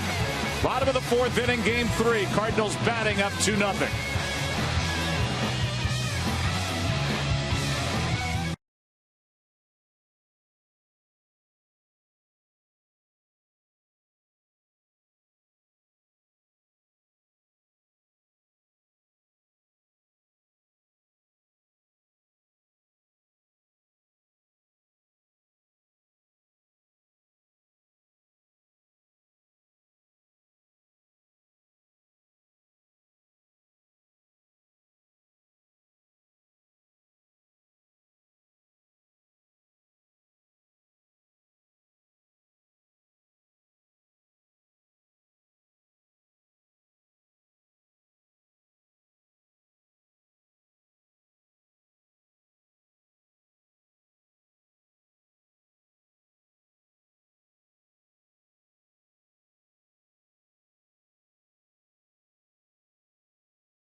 Jake Peavy has settled down after a 2-run 4-hit first inning. He has retired 8 straight. Molina with an RBI hit his first time. Now fly ball into center. This ball is down for a base hit.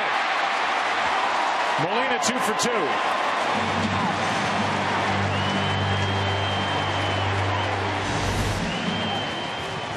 Jacoby Ellsbury breaking back that first step back. It's tough to tell whether a hitter hits the ball on the fat part of the bat or not. Molina hit that down off the end. Ellsbury broke back temporarily, and then by the time he broke in, even a guy with the speed of Ellsbury couldn't catch the ball off the end of the bat.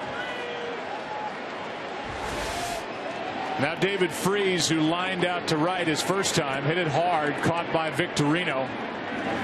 Ball 1 down and away. Joe, you remember that second point of the scouting report with Jake Peavy telling Ken Rosenthal yesterday, I'm trying to find tempo from the stretch. Well, 3 of the 5 hits in the early innings were from the stretch. So he's in that position again, and that's how the Cardinals scored in the first inning when Jake was stretching. That's a strike. And he had to deal with that right away after a leadoff base hit by Matt Carpenter.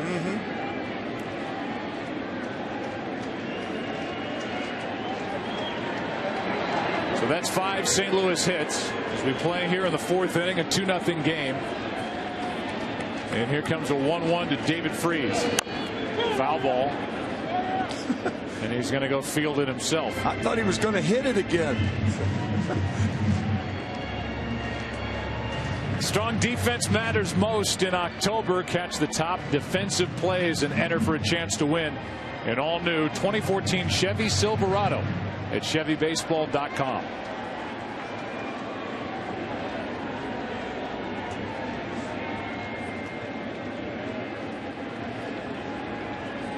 Here's a 1-2. 2-2.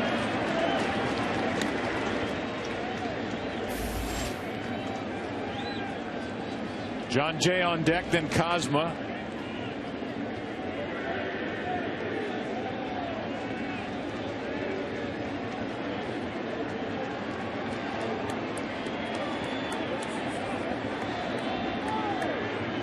Freese 1 for 7 in this series, and he fouls it back.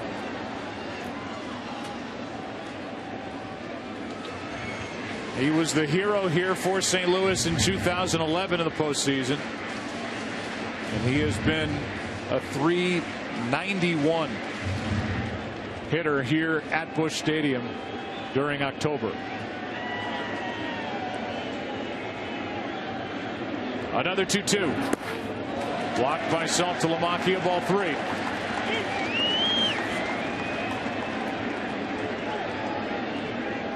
Cardinals with a 2-run lead. You take more chances when you're ahead. Molina will probably be running. It's up to Freese not to swing at the ball out of the strike zone.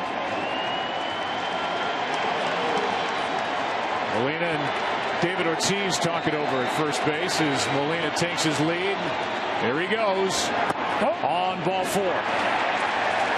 And it's 2 on with nobody out as Peavy walks his first of the night. And that will cause the phone to ring out in the bullpen for the Red Sox. So 3 of those hits from the stretch, now a walk from the stretch.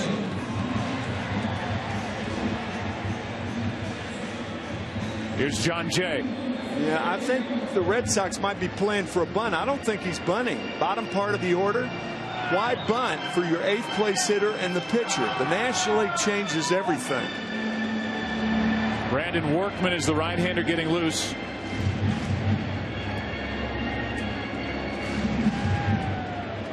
They're in on the corners.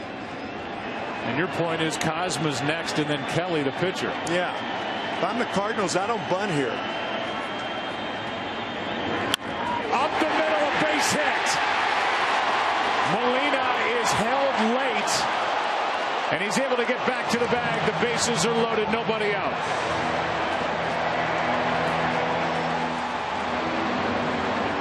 John Farrell's going to go out and talk to the third base umpire, Jim Joyce, to make sure, I believe, that Molina didn't make contact with the coach, Jose Oquendo. He did round the bag. I'm not sure. It is illegal for a third base coach to physically hold up a runner.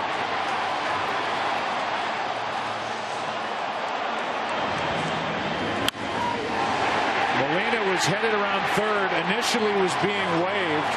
Oquendo stopped him and then directed him back to the bag. Yeah, there was no contact there. None. Nobody out. That's why he was held up. Contact there, though. And now the bases are loaded with nobody out. A hit, a walk, a hit. Here's Pete Kozma. Ball one. Kozma's only 5 out of 30 this postseason, but 2 out of 3 with runners in scoring position. He's got the bases loaded out in front of him and nobody out here in the fourth.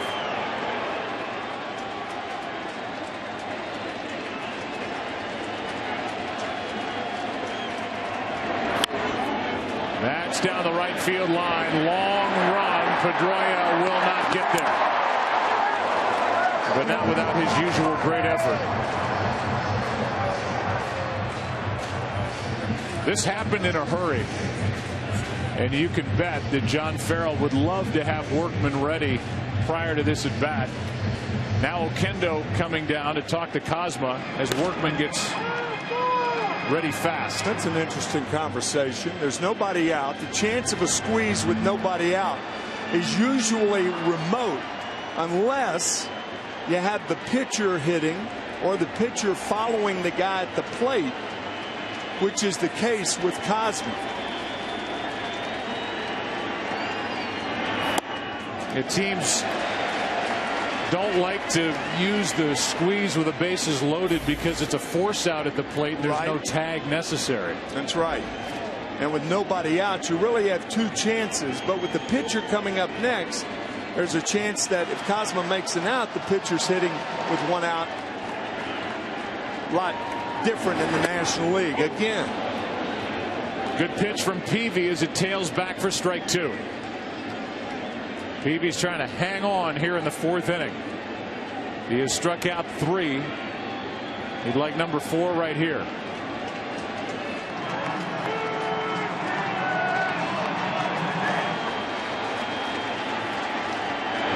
That's strike 3, 1 away. And Kozma goes down looking. Well, that's a huge strikeout for Jake Peavy. Slider on the outside part. Remember, we talked about it in game 1. With 2 strikes, don't let a pitcher get you out of way. And Kozma did. So the bases are loaded, 1 out.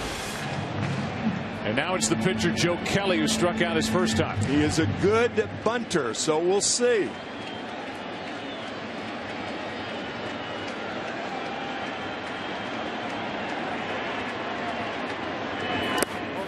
Saltalamacchia blocks it, ball 1. Now, for the most part, the Red Sox can't pitch out because the count is in the favor of Joe Kelly. And you say pitch out looking for a squeeze. Right. Because if they're wrong, the count's 2 balls and no strikes to the pitcher.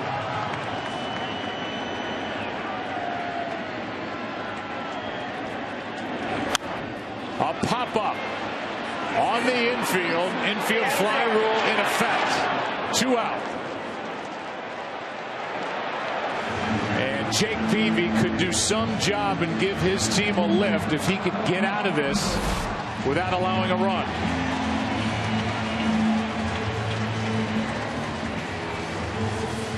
Now Saltalamacchia out to talk with Matt Carpenter coming up. Carpenter's 1 for 2.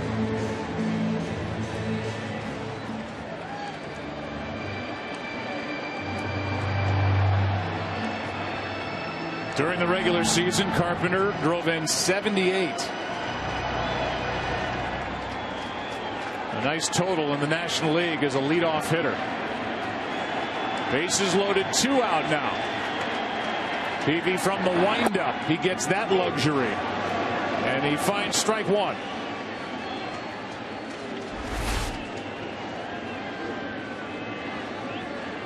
So back to the windup with 2 out.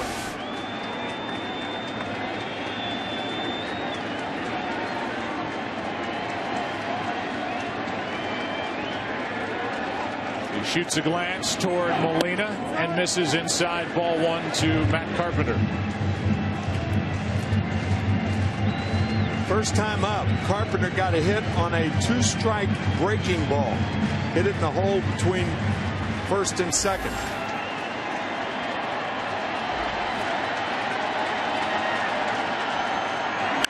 Popped up on the infield. It's Drew. And the inning is over. The Cardinals loaded the bases with nobody out, and Jake Peavy hung on and got out of it. Still a 2-0 game. As we go to the 5th, back after this from your local Fox station.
Trouble and keep this a 2-run game. Even though you had your 8th place hitter and the pitcher, that taken called 3rd strike by Pete Kozma proved to be a very big pitch in that inning. Great job by Pete. And so it's a 2-0 score, top of the 5th, and the 6, 7, and 8 hitters with action for the Red Sox in their bullpen, with Peavy due up 4th here in the 5th.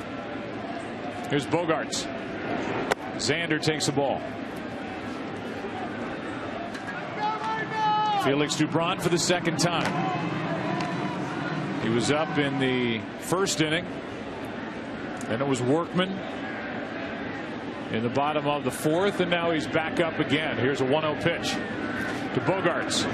Line drive into right center field. That ball's going to get down. It is past Beltran, and Bogaerts is going to turn and go. He will make it into 3rd base for the leadoff triple.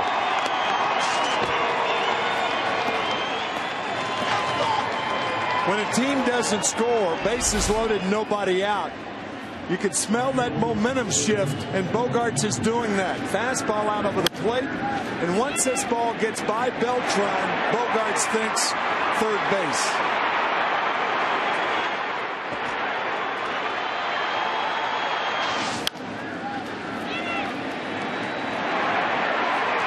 Made it easily once it got all the way to the wall in right center, and now Xander Bogaerts is at third with nobody out. And Saltalamacchia at the plate. Ball one inside. Infield is back, except for Freeze at third, about a step behind the bag.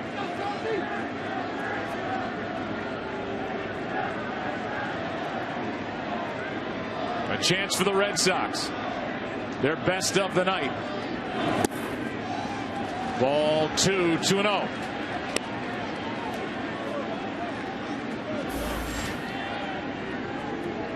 Stephen Drew on deck. Right now it's Saltalamacchia with Peavy having given his team a lift in the bottom of the fourth. Here's a 2-0. 3-0. Saltalamacchia, a good low ball pitcher. I beg your pardon, a good low ball hitter. And Joe Kelly has been keeping the ball down, making him a good low ball pitcher. We'll see if he's hitting here. 14 home runs on the year. Here's a 3-0 on the outside corner.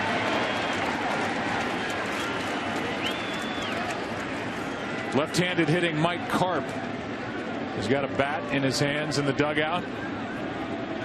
Helmet on. Here's the next. Saltalamacchia out in front of it. Strike two. Kelly has struck out 4.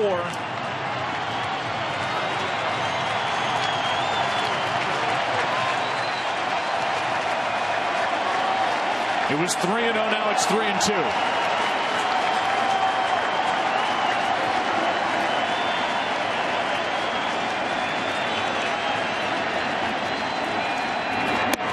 Walk to make it first and third. Nobody out here in the 5th inning, and that'll bring Derek Lilliquist, the Cardinal pitching coach, out of the dugout to talk to Kelly.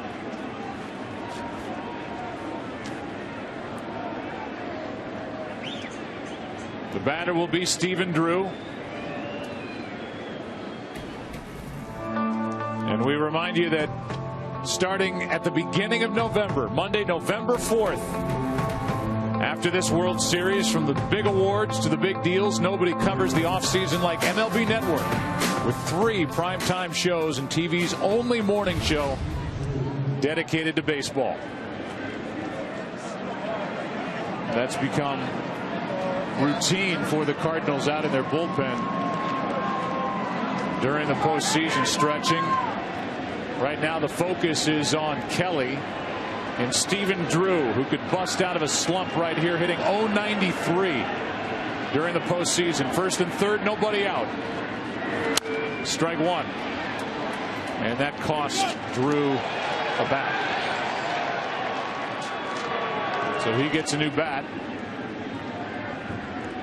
He started 2 for 7 with 2 RBIs. That was in the division series against Tampa Bay. Only 2 hits in 36 at bats since, and not an RBI.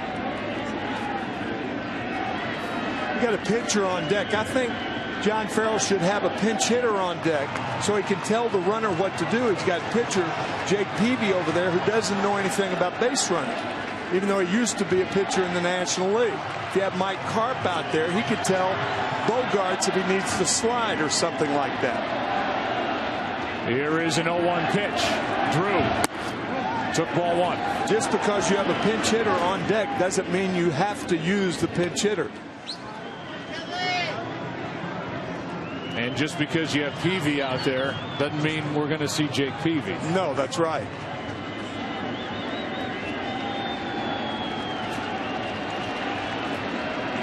Down 2-0. First and third, nobody out for the Red Sox. Breaking ball for strike 2.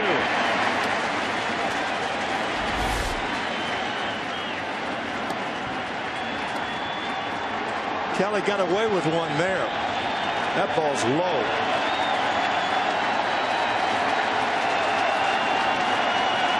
And now the count 1-2.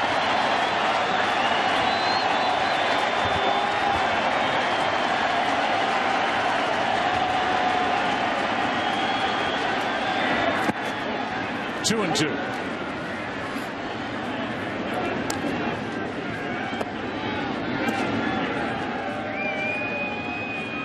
The number 9 spot is next.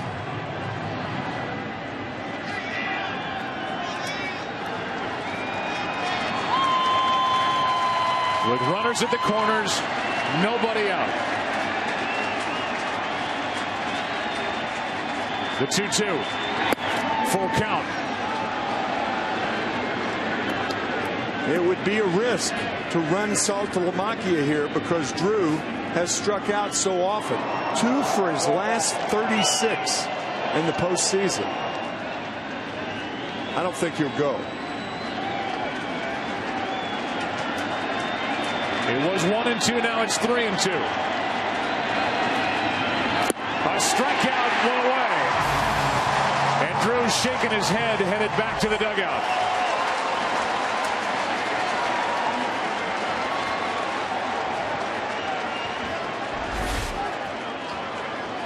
Fastball to get Drew. I think his right hand slips off the bat. And he's got a batting glove on it. That is an odd swing from Stephen Drew. Now Mike Karp will come off the bench and bat for Peavy, who's finished after 4 innings. Joe, that was his bottom hand. I can understand the top hand coming off the bat, but not the bottom hand. You rarely see that. Karp is hitless this postseason, 0 for 6. His first appearance in this World Series. First and third, 1 out. Ball 1 outside.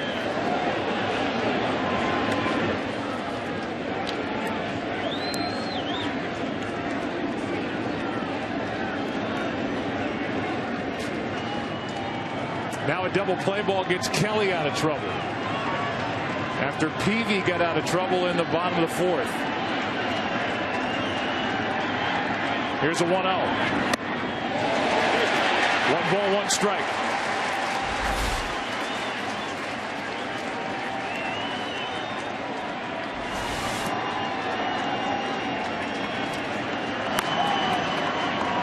Seth Maness, the right-hander, getting loose.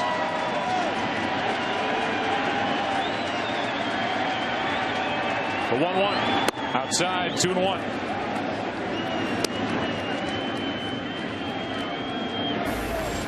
Karp's last plate appearance came in Game 4 of the ALCS.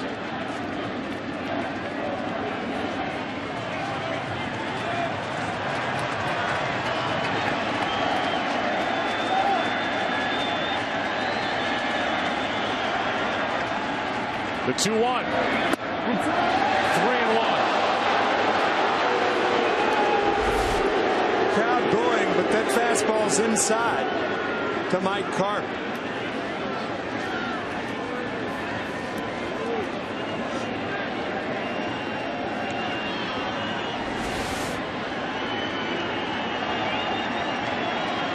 Fastball count for Karp. The count 3-1. 1 out. Chopper out at second, safe at first, and it's a 2-1 game. Karp produces the RBI. It scores Bogarts, and the lead is cut in half. We've talked about it a number of times. The double play situation is an odd baseball play because you've got to hit it hard enough to get a double play. If he tops it, you don't get it. So how do you entice a hitter? And that's what a pitcher's trying to do. Trying to entice him to hit it hard enough so you double up. Karp didn't do it, and Boston scores their first run. And now Jacoby Ellsbury, who's 1 for 2 on the night. Runner at first, Karp. 2 out now in the inning. And the leadoff triple by Bogarts, the 21-year-old, got this thing started. And it's a 2-1 game.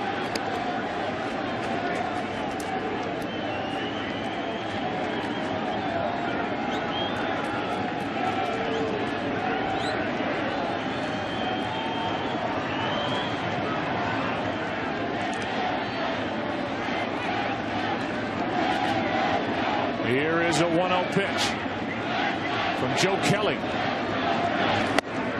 On the outside corner, Kelly got the call this time, 1-1.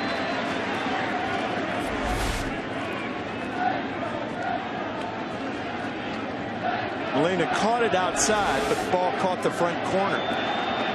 Idea once again of that tailing fastball from Kelly. Dubron will take over in the bottom of the inning.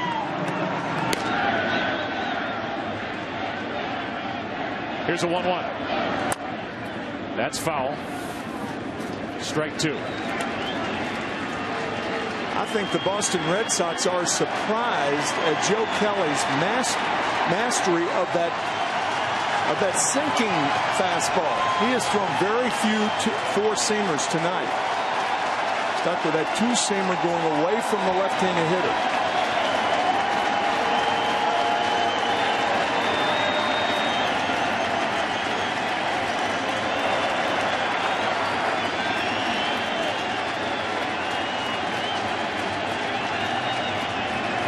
Runner at first, 2 out.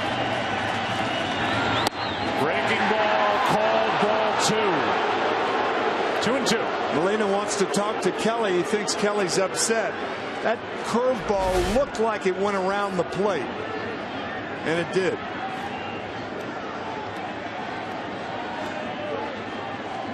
I think you're right, though. I think Molina popped up and jogged out there to try and refocus Joe Kelly, who thought he had made the pitch to get out of the inning. Right.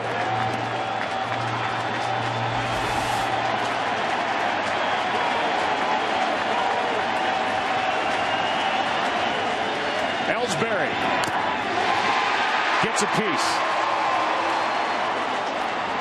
The at-bat continues as he just foul-tipped it.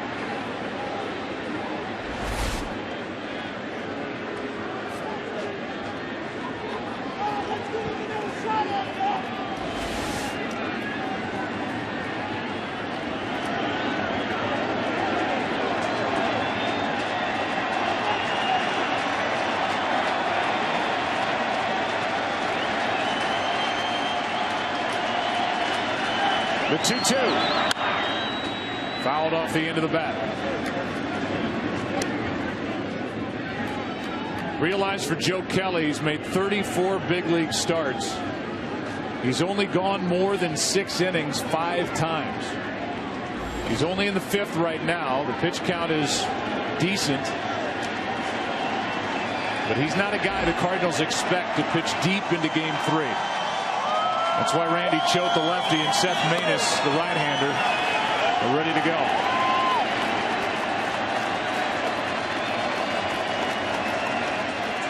The 2-2. Strikeout ends the inning.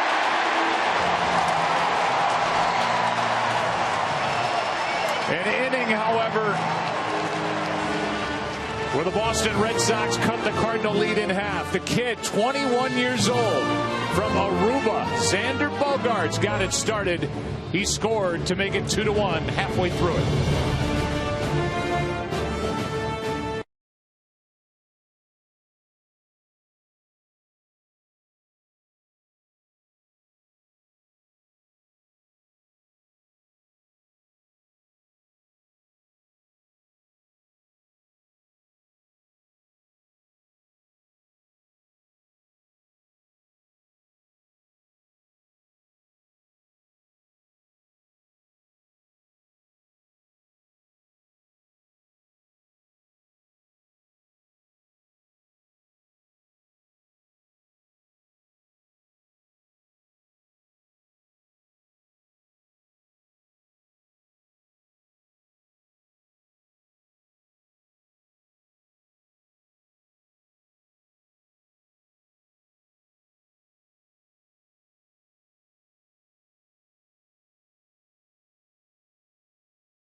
strikeout of Jacoby Ellsbury got Kelly and the Cardinals out of the top of the 5th, but the Red Sox scored a run, their first of the night, and it's 2-1. 77 pitches on the night for Kelly.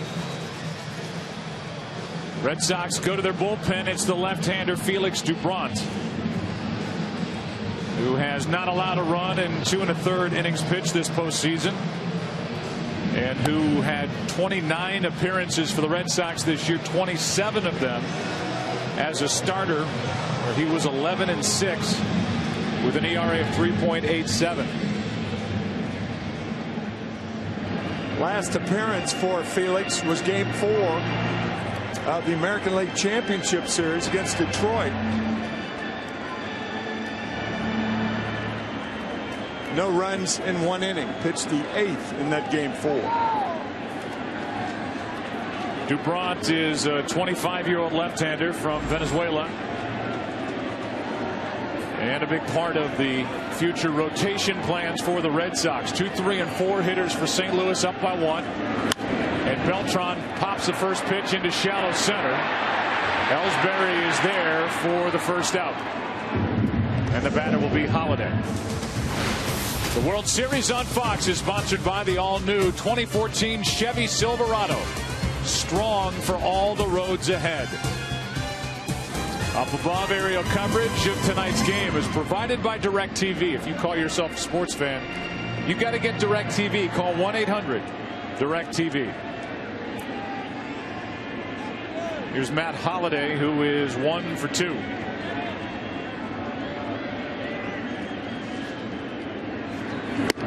Strike 1.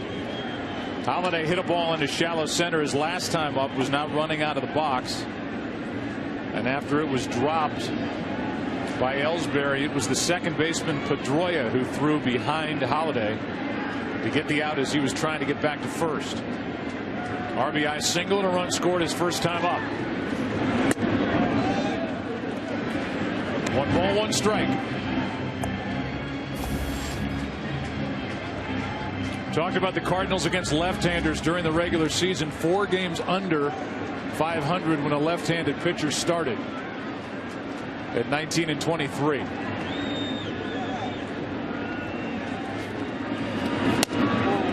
That's strike 2. And you really have to credit Jake Peavy with hanging in there. Absolutely. After allowing 2 in the first, loading the bases with nobody out in the 4th. And he battled to keep it a 2-0 game. Now it's 2-1. Here's a 1-2 to Holiday from Felix Doubront.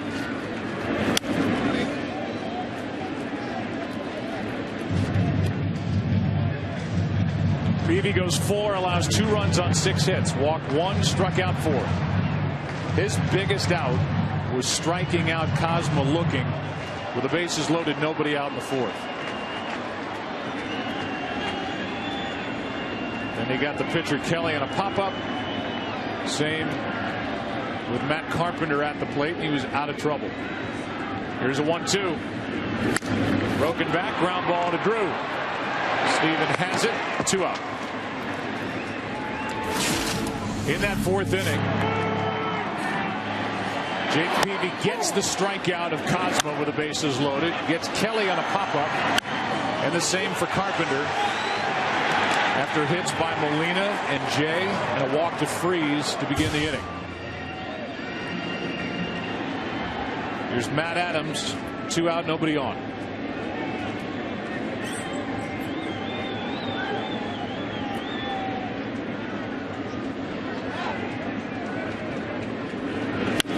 Hard hit into right. That's down and toward the corner. Adams will dig for 2, and as the ball gets away, he's still going to hold at second with a 2-out double.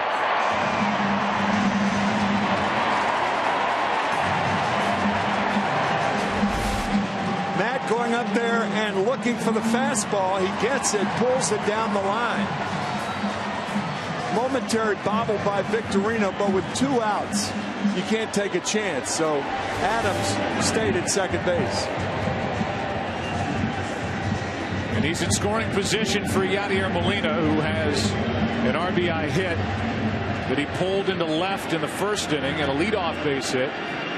in the 4th inning that he floated into shallow right center. So Arthur Lamaki out to talk to DeBron. I don't think they're going to give Molina anything good to hit. The one thing about this is Molina's a good bad ball hitter. The ball's outside. He can hit it to right field.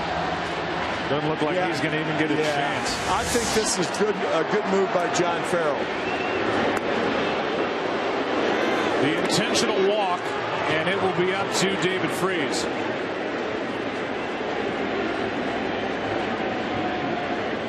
Here's ball 2. Molina has gone from a guy who Tony La Russa used to say, I don't care if he hits 0. He's going to catch for the Cardinals every day because of what he means to the pitching staff. He's better than that. Hit .319 during the regular season, drove home 80, hit 12 home runs. And he gets the walk to put 2 on with 2 out for David Freese. We talked about it the other day. It's so very tough. It's worth saying again. It's so very tough for a young catcher to improve his hitting because he rarely has time to improve his hitting. He's got to pay so much attention to his pitching staff. In spring training, as an example, the last thing they do in the late morning, early afternoon, they have a catcher go out there and hit in the cage because he's been catching the pitchers all day. So it's very difficult to improve your hitting like Molina has done, and he deserves a lot of credit.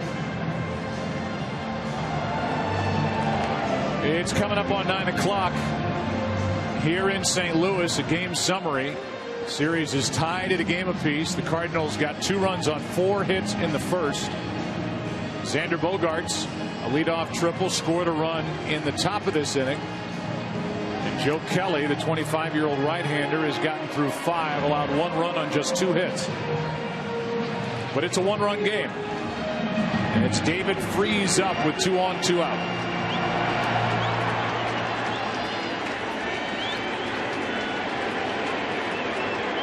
Freese lined to right and walked against Peavy.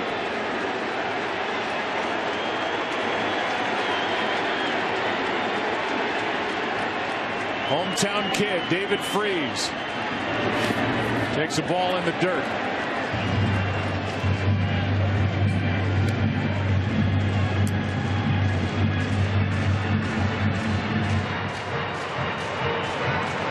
Cardinals do not have good speed on the bases.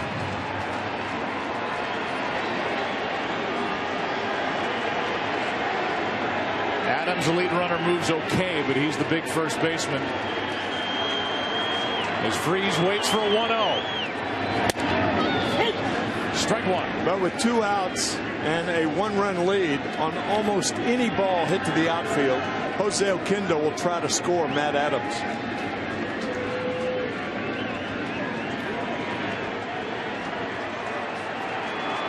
Oquendo's already sent a runner earlier in the night. Halladay on the left fielder, Nava. That's a strike. Freese doesn't agree, and he's in the hole 1-2. Well, those were 2 pinpoint fastballs on the outside corner by DeBron. Right there with both of them.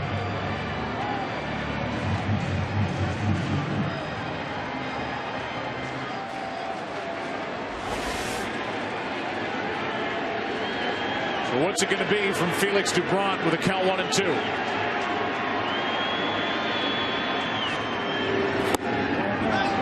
Just missed. 2-2.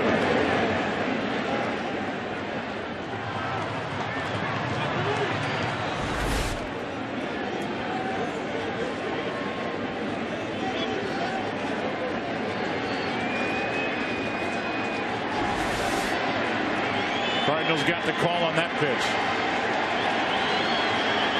Runners on at first and second, 2 out.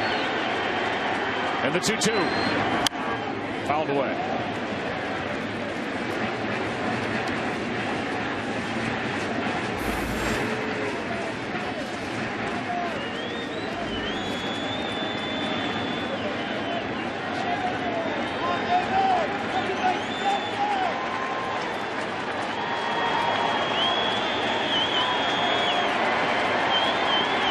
Adams a double, a walk to Molina.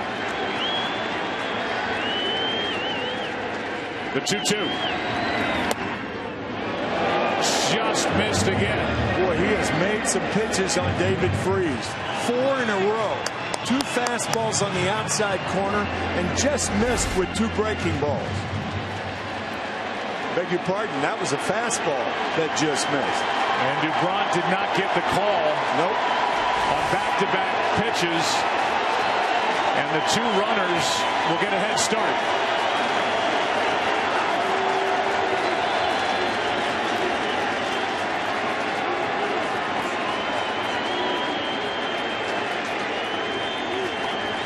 David Freese hits one into right, easy for Victorino, and Dubron comes in and pitches a scoreless 5th. We go to the 6th inning, game 3. Good game.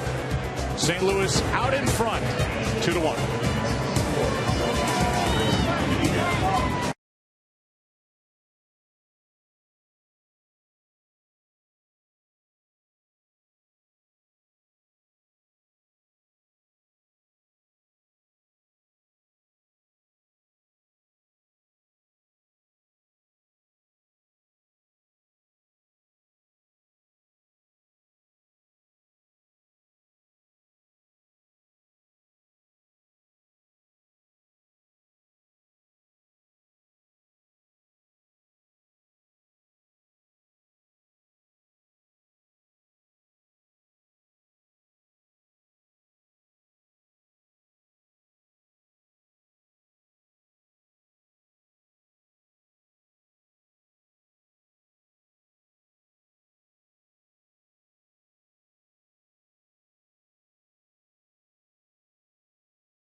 For the last 21 years.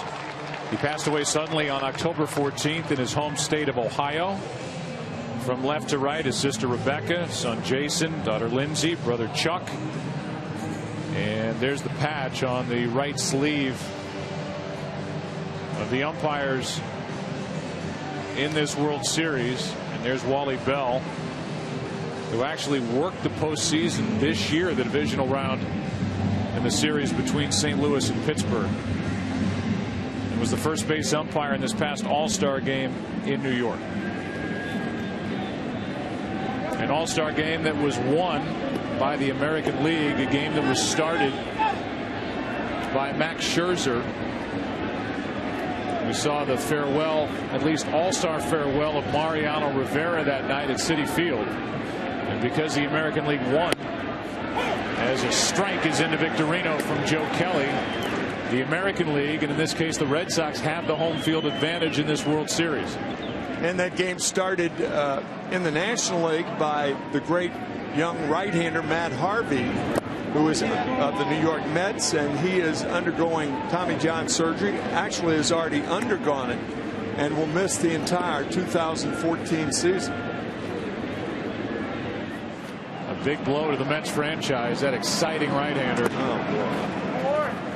A guy they'll be able to build around, though, going forward after missing next season. That changeup is swung on and missed by Victorino, and the count's 1-2. Kelly has used that pitch prudently. One of the biggest pitches of the night, the 3-2 changeup. Actually, that's a curveball that looked like a changeup. Sometimes pitchers grip it so hard, it looks like a change. Breaking ball misses inside, and the count 2-2. Victorino now, Pedroia on deck, and then Ortiz. And again, it's Choate and Manus getting loose for the Cardinals in their bullpen. The 2-2 from Kelly.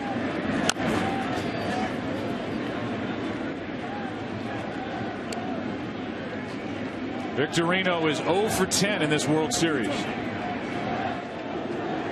Choate's getting ready for Ortiz. Depending on the situation, Manus either for Pedroia, somebody after Ortiz, and Nava. Bogart's lurking back there. Here's a 1-2 pitch. That bounces in. 2-2. Yeah, the last hit that Shane Victorino had was the grand slam home run off Jose Veras of the Tigers. And that, for the most part, put the Red Sox in the World Series. And it was on a curveball.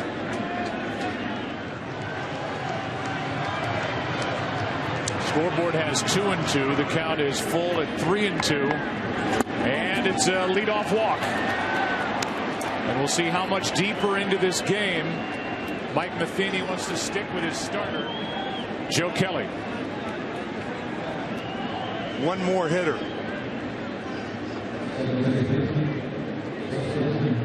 Kelly, after having Victorino in the hole 0-2, ended up walking him. A good at bat by Shane. Speed on it first. The tying run, Dustin Pedroia 0 for 2. Strike one. I think Joe Kelly's gone after this batter, regardless of what happens. With Choate the lefty and David Ortiz on deck. Pedroia has grounded out fly to center. Manus is up, but Choate was just to his side a moment ago. Here's the 0-1. 1 ball, 1 strike.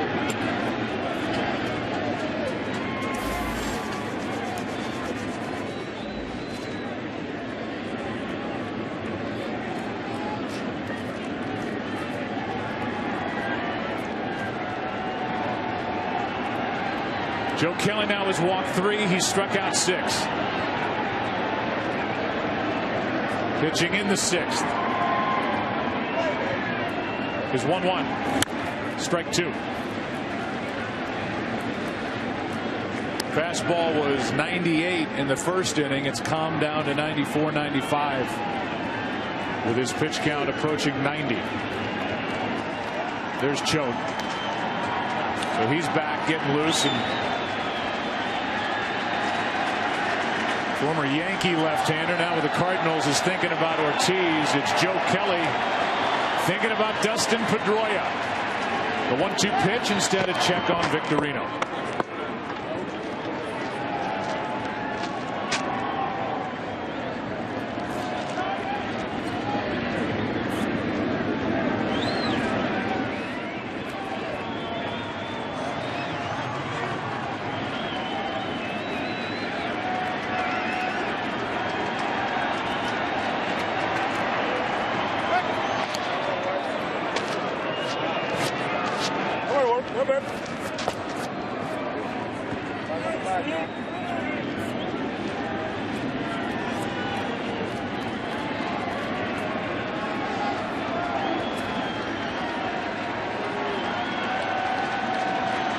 Joe Kelly is set. 1-2 on Pedroia. And nicely played by Molina as that skipped in. Boy, that was a beauty right there. Players refer to those comically as 58-foot curveballs. They're very difficult to corral and block. Molina doesn't block it, he catches it. And he staggered to his feet and smiled down at Victorino, the runner at first. What a set of hands. He can really catch. 2-2 the count on Pedroia. That's caught by Freese, one away. And that loud out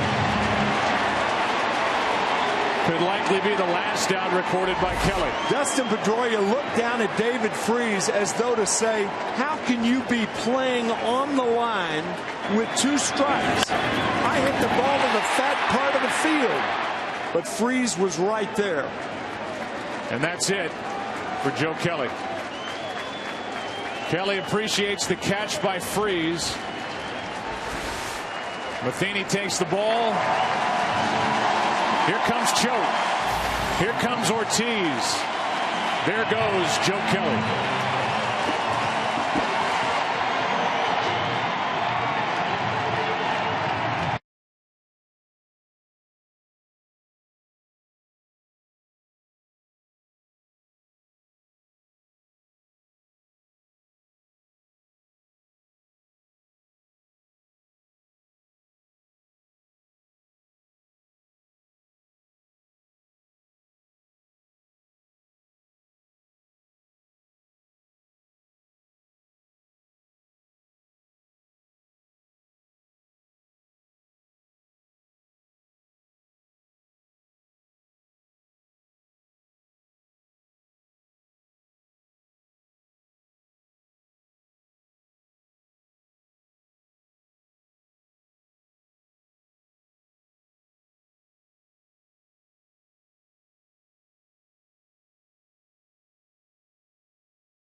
Live Better, Walmart, by Disney's Frozen in theaters in 3D November 27th.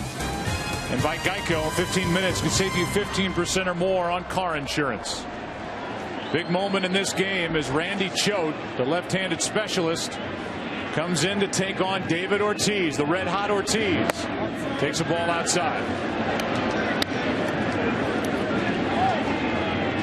Ortiz a walk his last time up. Kelly goes 5 1/3. And he leaves allowing 1 run on just 2 hits. Responsible for Victorino at first. There's 1 out.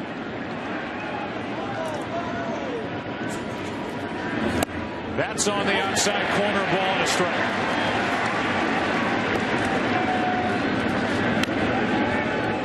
Said earlier that David Ortiz had 5 home runs in the postseason. 3 of those 5 off left-handed pitching. And he's seen plenty of Choate.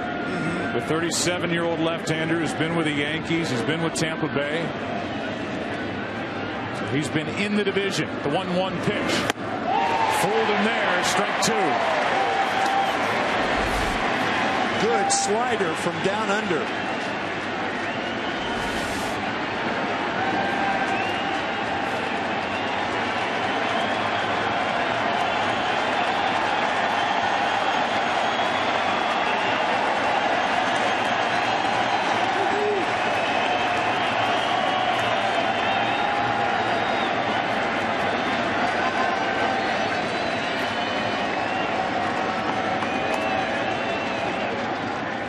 Victorino at first, and Choate steps off. You've got the switch hitting Nava on deck, and then Bogarts. Right-hander Manus still up in the Cardinal bullpen.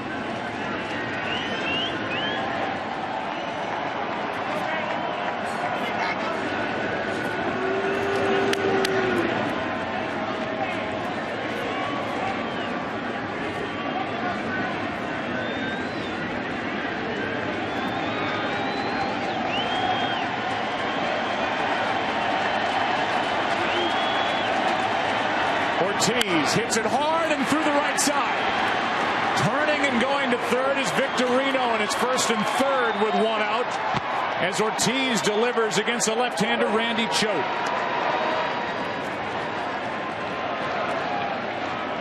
How did Randy Choate go about this, pitching to David Ortiz, a red-hot hitter?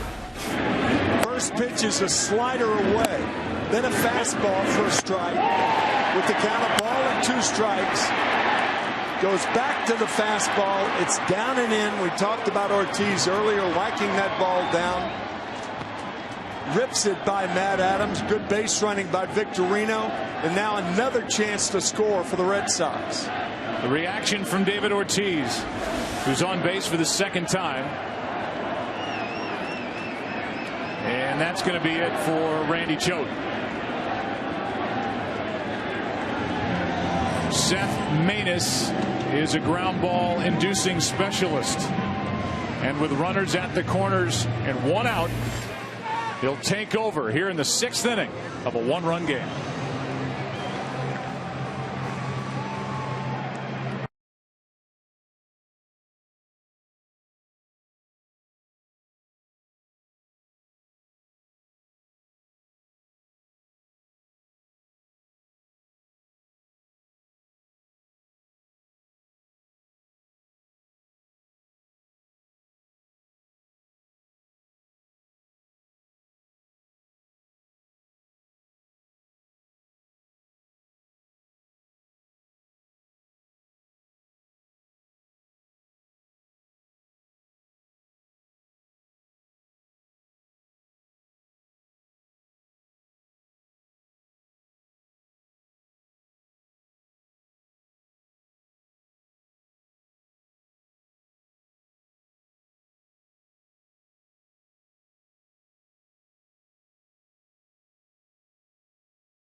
A lot of them. Manus doesn't light up the radar gun, but he does have great sink, and because of that, he induced 16 double plays, which was the most among National League relievers during the regular season. By far. And he enters with runners at the corners, one out. Nava at the plate, tying run at third. That's Victorino. And if you're Daniel Nava, eliminate the breaking ball. You don't get ground balls off breaking balls. So look for the sinker. And the thing is, Nava a good low ball hitter. So we'll see. Getting the start tonight in left. And he lines a base hit into left, and this game's tied.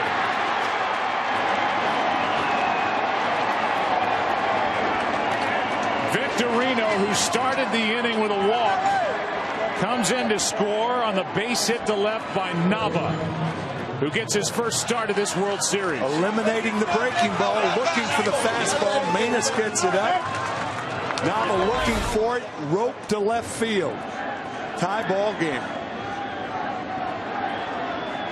And with that, the Red Sox make it 2-2, have 2 on, only 1 out. And Xander Bogaerts, rookie against rookie, strike 1.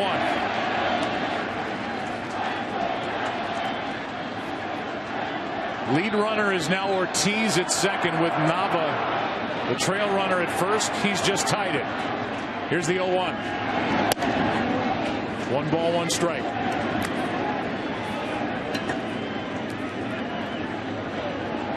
Third youngest player in baseball history to triple in a World Series. And look at the names he's with: Cobb and Mantle. There's a strike in the count, 1-2. He tripled and scored his last time up. If you're in any category in the world with Cobb and Mantle, that's a good thing. Man. Runners at first and second, 1 out. A check swing. 2-2.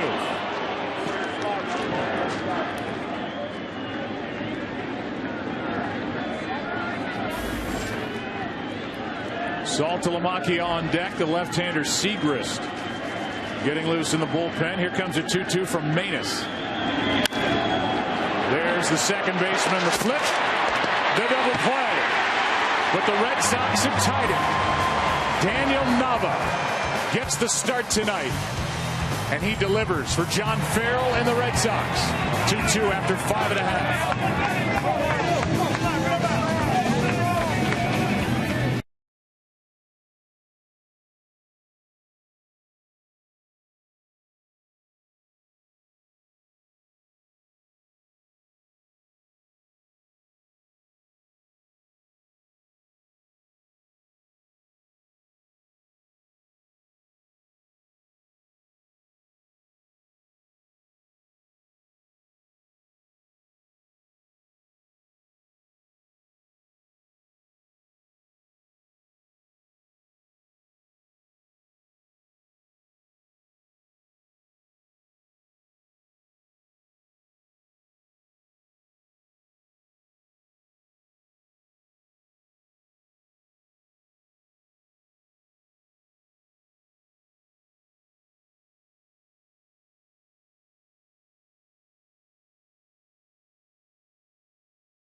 World Series tied at a game apiece. Game 3 is tied 2-2. And Game 4 is tomorrow night from here in St. Louis at Busch Stadium. Coverage begins at 8 Eastern, only on Fox, after a big doubleheader day of football action.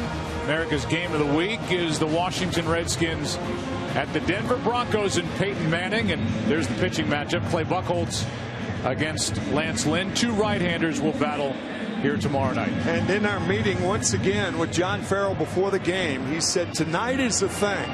There's a lot of talk about Felix Doubront being like a co-starter with Clay Buchholz tomorrow. Erase that thought. We'll use him tonight if we think we can win, and it's a tie ball game here in the 6th. Bottom half, first up, John Jay.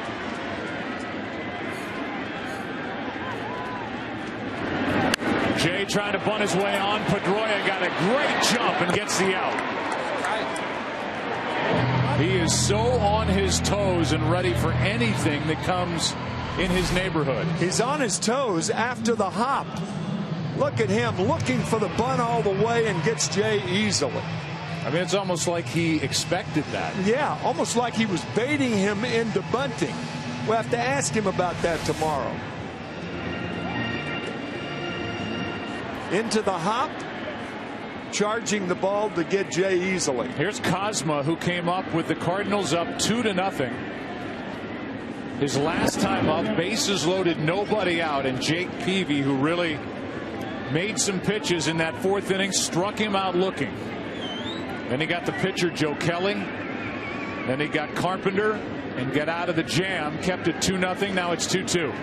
He's off the hook. That's outside, and the count 2-0. Junichi Tozawa getting loose.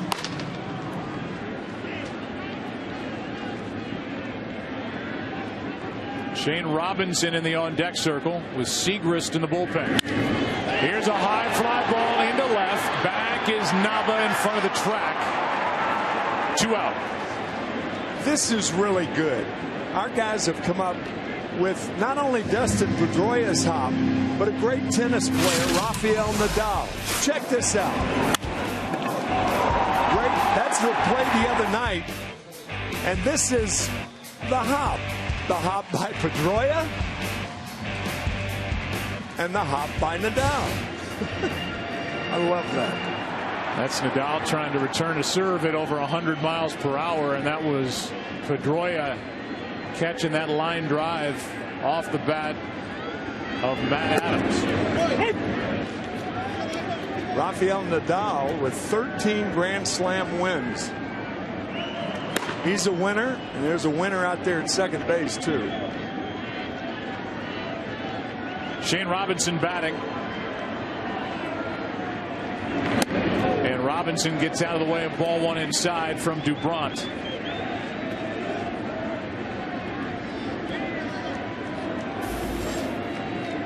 On deck is Carpenter.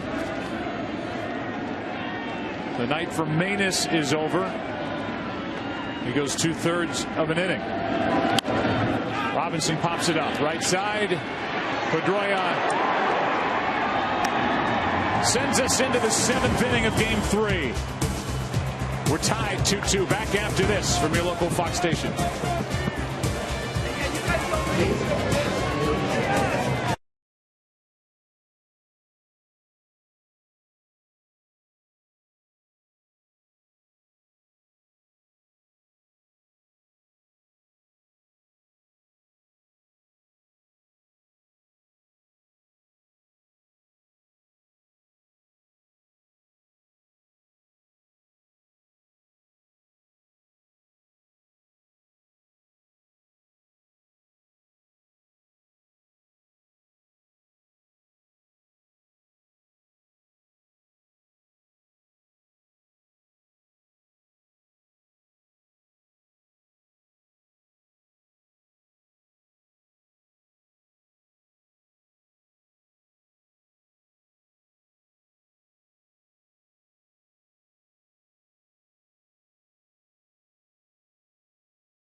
7th inning.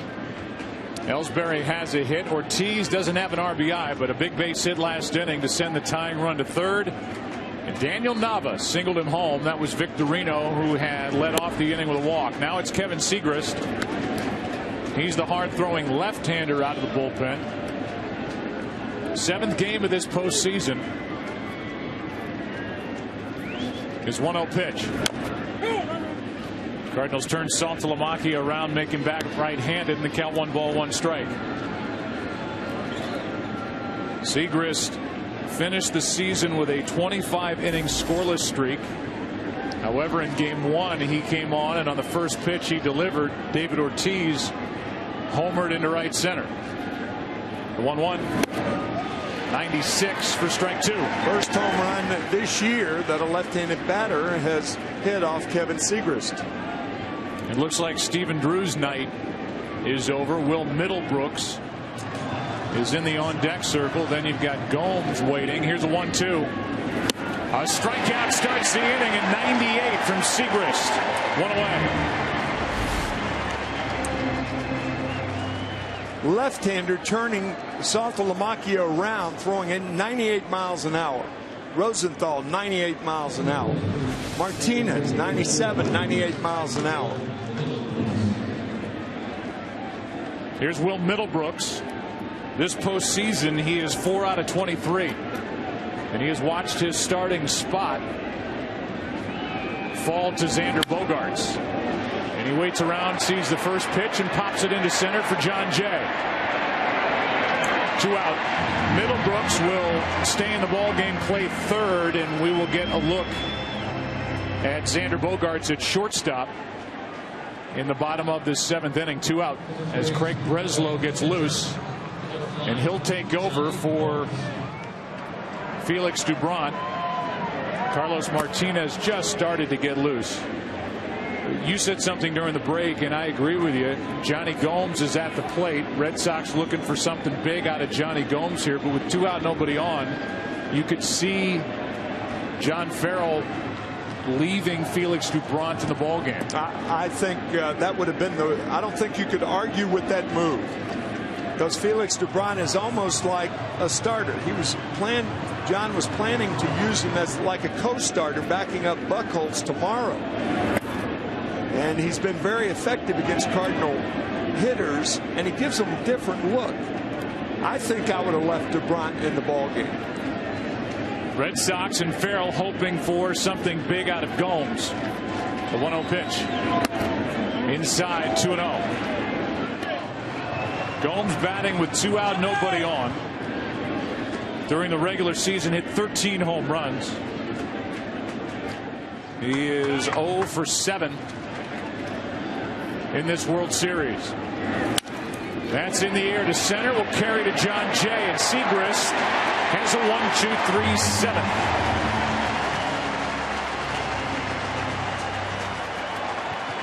And the Red Sox right now are left with just Napoli and Quentin Berry on their bench in a tie game in the 7th.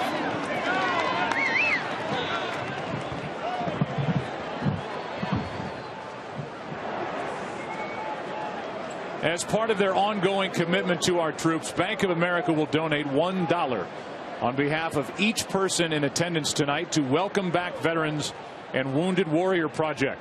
And now for the introduction of God Bless America, let's join public address announcer John Hewlett. Ladies and gentlemen, we now take a moment to sing God Bless America. We are led tonight by retired Navy Petty Officer First Class Generald Wilson. God bless America, land that I love. Stand beside her and guide her through the night with the lights from above. From the mountains to the prairies to the oceans wide with foam. God bless America, my home sweet home.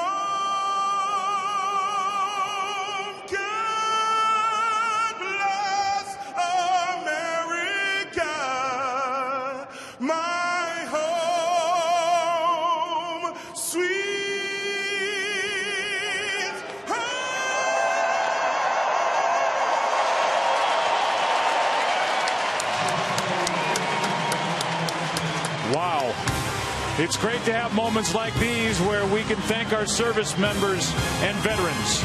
Join Bank of America in support of our troops and share your gratitude for our troops at #TroopThanks. Into the bottom of the 7th in St. Louis, tied at 2.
Members and veterans, and by AT&T Rethink Possible. Also by Taco Bell. Sometimes you gotta live Moss. Third pitcher of the night, another left-hander. It's Breslow, a check swing foul, and we're underway in the bottom of the 7th. Bogaerts moves from third to short. Middlebrooks, very good defensive third baseman in the game after pinch hitting in the top of the 7th. And when he did it, and then Gomes did it. Talked about who's left. I left off David Ross, who's the other catcher available to manager John Farrell. That's inside, a ball and a strike on Carpenter. Dubron, 2 innings, no runs, 1 hit, 1 intentional walk. That's it. He was good in relief of Jake Peavy, who really hung in there tough. Here's a 1-1. Strike 2. Breslow shaking off Saltalamacchia. I assume it was a breaking ball away that Salty wanted. Breslow wanted to come back with that inside fastball to Carpenter. He got the call. Breslow trying to bounce back from that appearance in game 2 when he took over in the 7th. Check swing, ground ball left side. Bogaerts has to surround it. Too late. Gets away, but Carpenter will stay at first. There's just no way to defend against a check swing. Bogaerts, his first play. Short hop to Ortiz, can't make the play. And it's a base hit. Tough play for Bogaerts, tough play for Ortiz. It's an infield base hit. And it brings brings in Carlos Beltran. It's funny, had the Red Sox had a lead, David Ortiz wouldn't have been at first. Mike Napoli would have been at first. And Mike Napoli, we've seen him throughout the postseason make great pickups on balls thrown exactly like that. Looked like Carpenter had to play beat. Yeah, could have. Anyway. Yep. Didn't advance as the ball got away, and a ball that hits Beltran to put 2 on with nobody out. Just grazed him. And no argument from Saltalamacchia, the Red Sox catcher. And it got him on that guard on his left elbow. Beltran showing home plate umpire Dana DeMuth. And I'm surprised a bit that the Red Sox are not arguing that play because Beltran made no attempt to get out of the way. It's always a tough call for an umpire. So a base hit on the infield, then a hit batsman on a ball that just touched that guard on the right elbow. And now with John Farrell coming out, Tazawa is going to come into the ball game with Holiday coming up.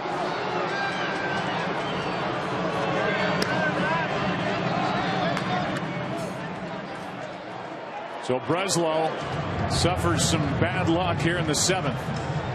A check swing ground ball that goes for an infield base hit. And then this pitch that just nicked Carlos Beltran. 2 on, nobody out for St. Louis in the 7th.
Guard of sorts, either on the ankle or on his elbow. When he puts that guard on, it becomes part of his uniform. And had Carlos Beltran not been wearing that black guard on the left elbow, he doesn't get hit on that pitch.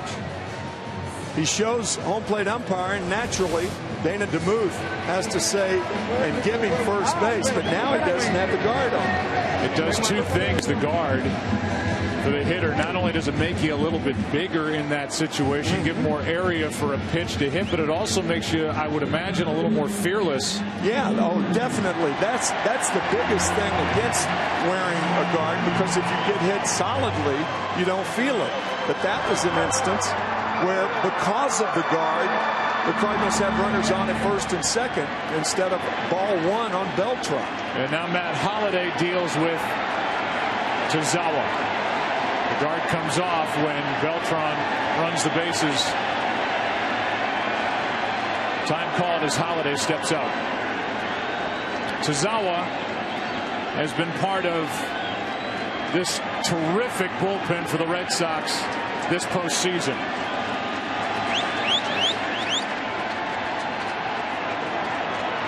Holliday waits and takes inside ball one. Tozawa induced only 2 ground ball double play balls in 68 regular season innings. But he's induced 3 of them in just 5 2/3 innings this postseason. His biggest was Miguel Cabrera in that 1st and 3rd and 1 out or nobody out situation in Detroit. Here's a 1-0 to Holliday. Runners at first and second. Good fastball from Tozawa, strike 1. You can count on Tozawa throwing that pitch until he gets Holliday or Holliday gets him. He came right after Miguel Cabrera in the ALCS. Yes, sir.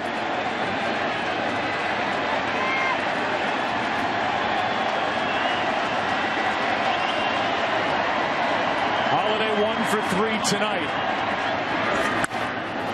That's past the third baseman and down the line. In to score is Carpenter. Here comes Beltran. They wave him home. And the Cardinals lead 4-2.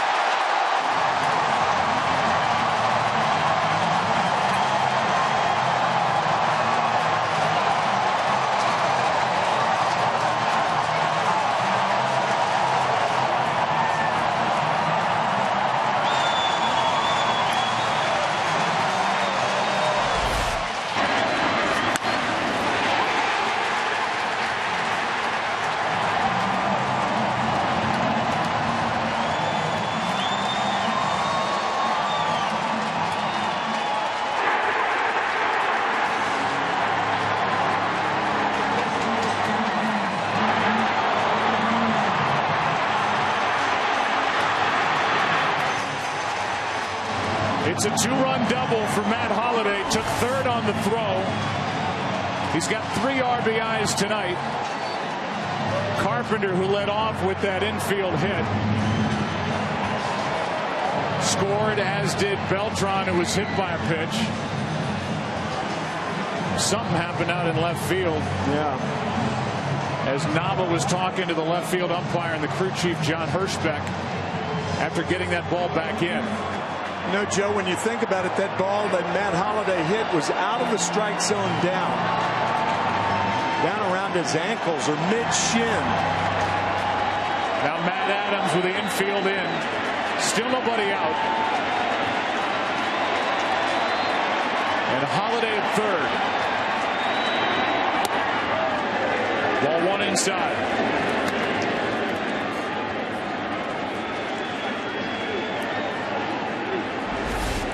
Down and in.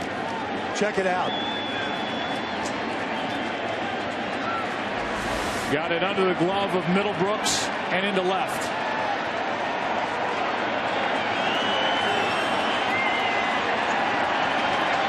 Here is a 1-0 pitch.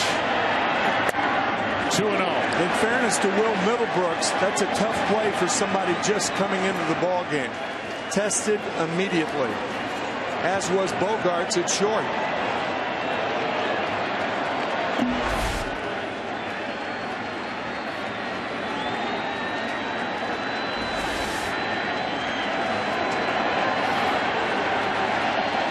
Here comes a 2-0 to Adams. And Adams out in front. The count 2-1. Well, that's a changeup right there. That's something we have not seen him feature for the most part in the postseason. Good changeup from Tozawa.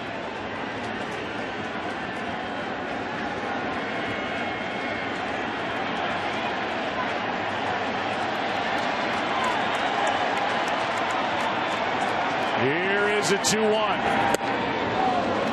2-2. The runs are charged to Breslow, who faced 2 batters. The ball didn't leave the infield, but he left with 2 on and nobody out. Tozawa gave up the 2-run double.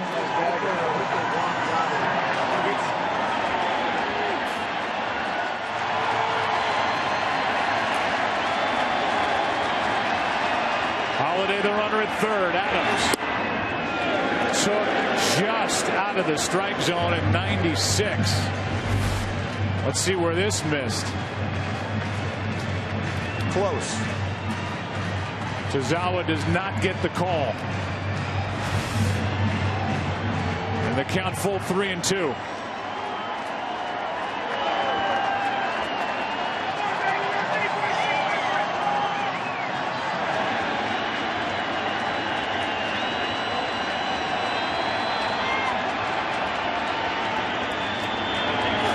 A strikeout, 1 away.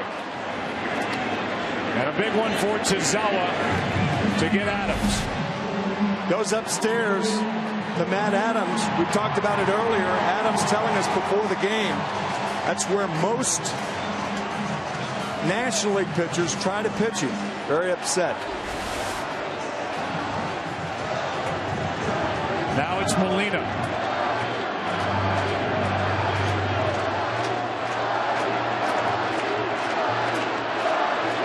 Last time Molina stepped up in the 5th inning, the Red Sox walked him with a runner at second, 2 out.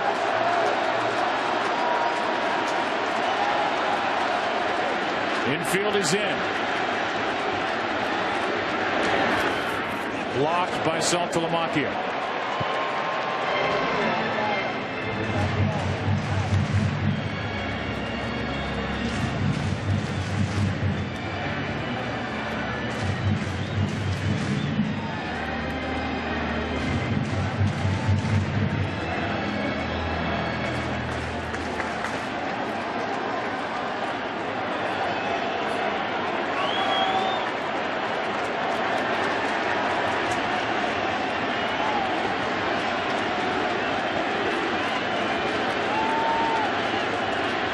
Want to know the count. Molina waits. 1-1.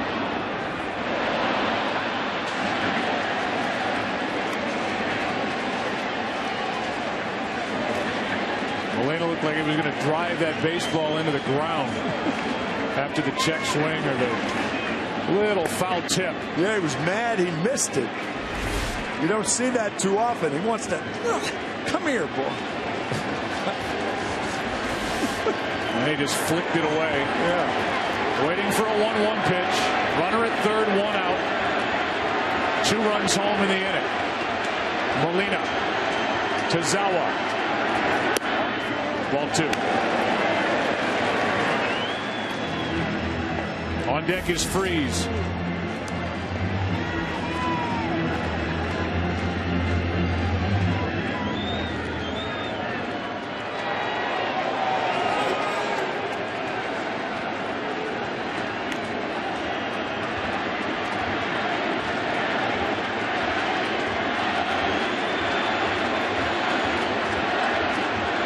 The 2-1. 2-2. That was hittable right there. That first foul ball was a ball out of the strike zone. This one is in his wheelhouse, and he missed it. 2-seam fastball.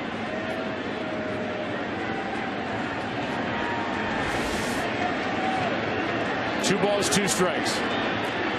Halloween early. Tozawa struck out Adams. Looking for the same with Molina up.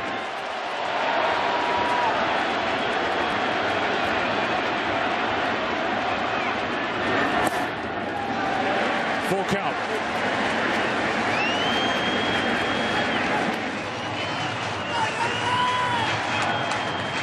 John Farrell's bullpen came into this game with an ERA of 1 this postseason. Dubront, 2 scoreless innings.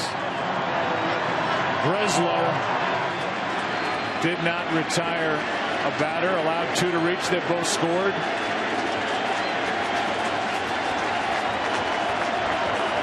Here's Carlos Martinez in the Cardinal bullpen. Here's a 3-2. Struck him out. Got it by Molina. Up. 2 down.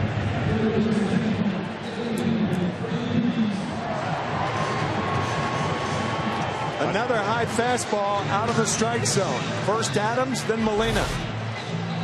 Here's Matt Adams. High fastball on a 3-2 count. Now here's Yadier Molina. High fastball.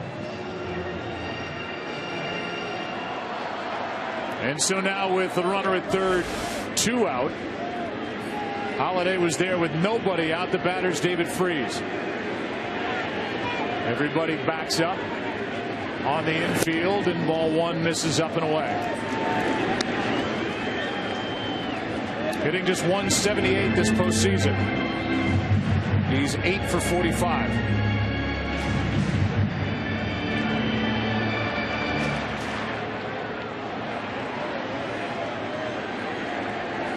Red Sox will have the top of their lineup to the plate in the 8th.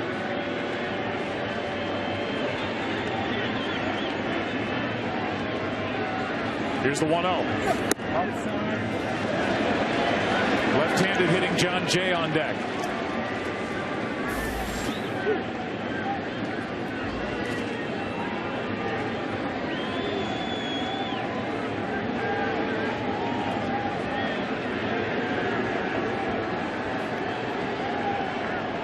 David Freese waits for a 2-0 pitch.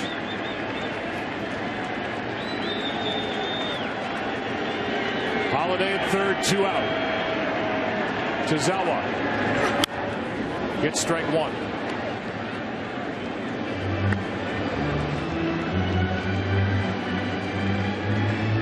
Red Sox still have a big weapon on their bench, Mike Napoli. But again, it'll be Ellsbury, Victorino, and Pedroia. If anybody gets on, Ortiz in the 8th. With Carlos Martinez getting loose.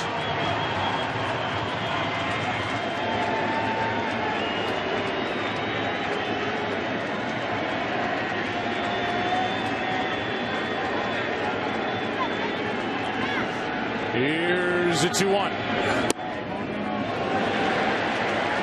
3-1 as that missed low.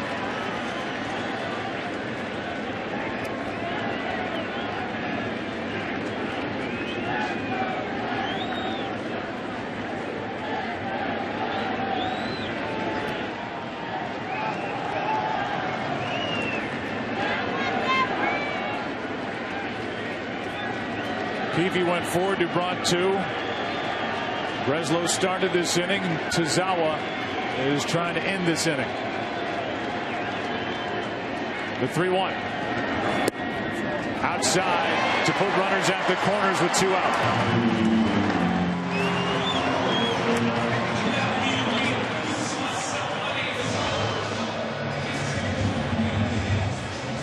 So now with runners at the corners, it'll be John Jay.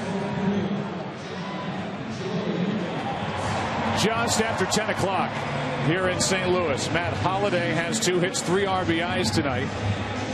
With the Cardinals up 4-2 in the bottom of the 7th. Xander Bogaerts with a triple and a run in the 5th. And the Cardinals 4 for 12 with runners in scoring position.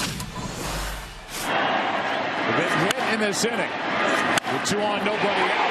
Under the glove of Will Middlebrooks just into the game. And into left for a 2-run double. Holliday taking third on the throw. And now Daniel Descalso will come off the bench and run for David Freese and take over at third base.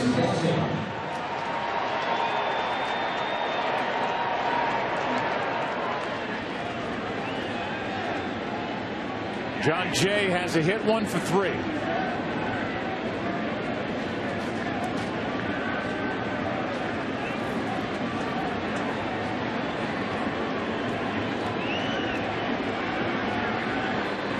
Ortiz holds against Descalso.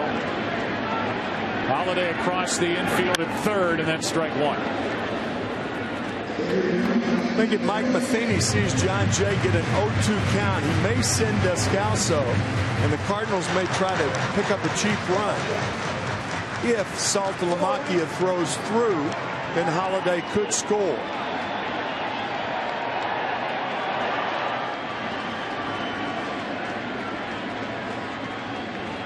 Playing on the inexperience of Bogarts at shortstop, who would be covering on the play.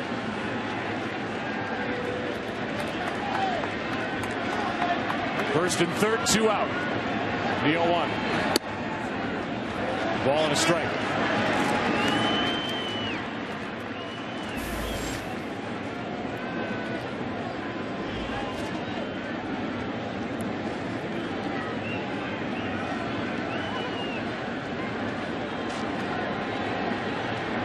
Jay, a career .318 hitter in this park during the regular season. The postseason, however, 13 hits in 67 at bats, trying to plate another run. He's up on the count, 2-1.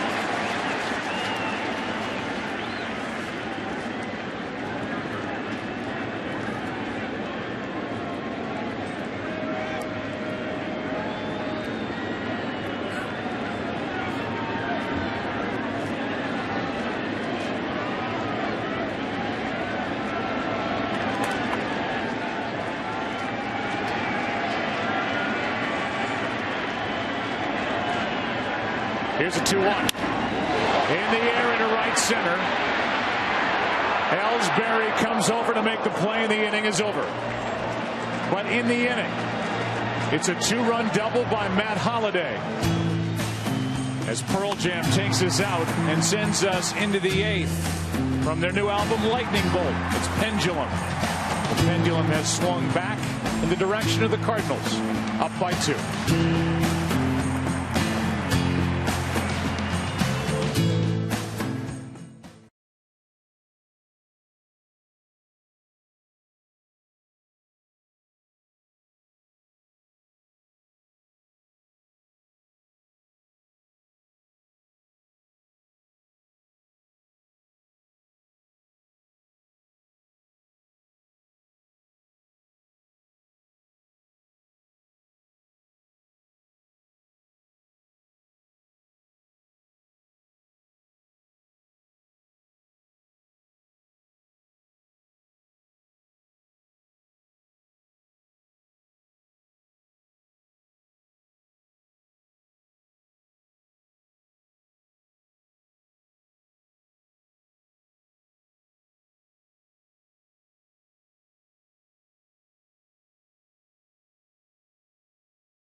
program has provided opportunities for more than 1 million youth, giving kids a chance to play, learn, and grow. For more information, visit MLB.com/RBI. Representatives of 3 championship teams from MLB's RBI program here tonight, as Ellsbury deals with Carlos Martinez, strike 1. Those teams from Atlanta, Venice, California, and Harrisburg, Pennsylvania. Descalso takes over at third, and here is Carlos Martinez, who pitched 2 scoreless innings in the 4-2 win for St. Louis in Game 2 at Fenway. 1 ball, 1 strike. Martinez has that pitch, the tailing fastball to a left-hander. And he also, we asked Mike Matheny about that, about the slider that left-handers see, and the ball stays outside. It doesn't come in on them like most sliders do, as Ryan Dipster is warming for the Red Sox. Here's a 1-1. On the outside corner, strike 2 at 97.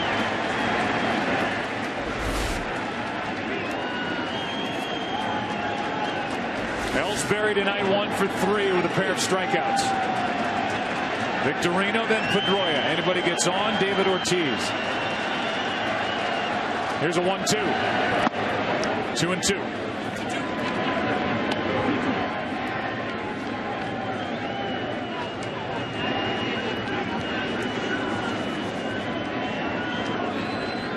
Carlos Martinez now has appeared in all 3 games. But he looked different in Game 2 than he did in Game 1. And he sure did. Here's a 2-2.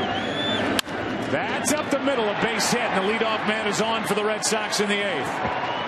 Second hit of the night for Jacoby Ellsbury, and he is on. Here are the numbers in Game 2. Carlos Martinez, 2 innings, 24 pitches, 3 strikeouts, 31 total fastballs, all at 94 or harder. Trevor Rosenthal threw 11 pitches and struck out the side in the 9th. Our last question to Mike Matheny tonight was this: would you use Trevor Rosenthal more than 1 inning? And he hesitated and hesitated. It's pretty dramatic. I was waiting for, I didn't know what he was going to say, and he said yes. Well, right on cue, he gets up. So Martinez gives up the leadoff hit. Victorino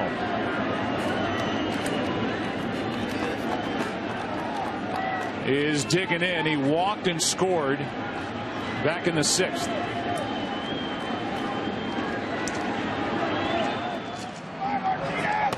Molina going out and reminding the infielders that Victorino will bunt. He likes to push the ball towards second, particularly with the second baseman cheating towards second for the double play. Victorino hitless in this World Series. Takes ball 1 low.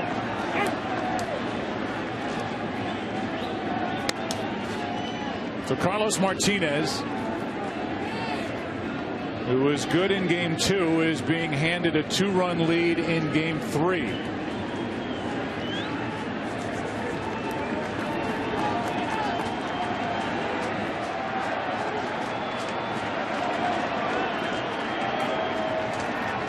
Here's a 1-0 pitch. In at the knees, a ball and a strike.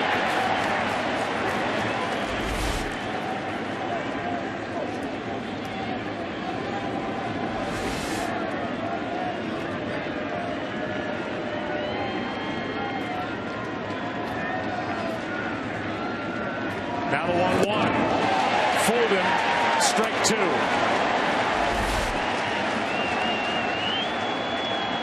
Big breaking slider. The former infielder, Carlos Martinez, originally signed by Boston. Into the game in the 8th. The 1-2. Got it off the end of the bat to keep the at-bat alive.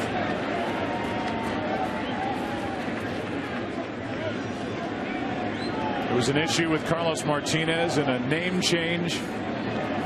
Issues with his listed date of birth. The contract was voided. Then the Cardinals went to work trying to find the right documentation. They did and got him signed. The 1-2, and he's hit. Victorino is hit on the pitch by Carlos Martinez, and it's 2 on, nobody out. You know, that's the type slider we were talking about. Victorino hit 6 times now in the postseason. It backs up. He doesn't stay on top of it, and it has a tendency, instead of going away from the right-hander, to come inside. We noticed that the other night against left-handed hitters, and unfortunately for the Cardinals, it happens with Victorino up there, and Shane is hit yet again. 21 hit by pitches since early August. So they check on Victorino.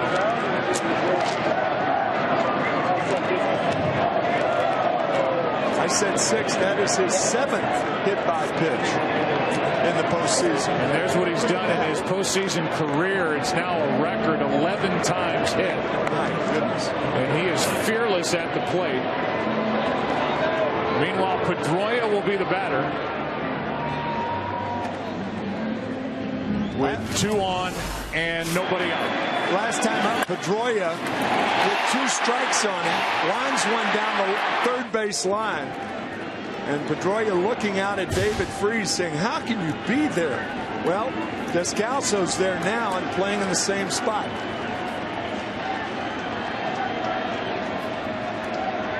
So runners at first and second. The tying runs are on, nobody out for this lethal combination of Pedroia and Ortiz. Strike 1. Carlos Martinez, in his short time in the big leagues, has never pitched 3 times in 4 days. Man. Which he is doing, accomplishing here tonight. Here's the 0-1. 1 ball, 1 strike.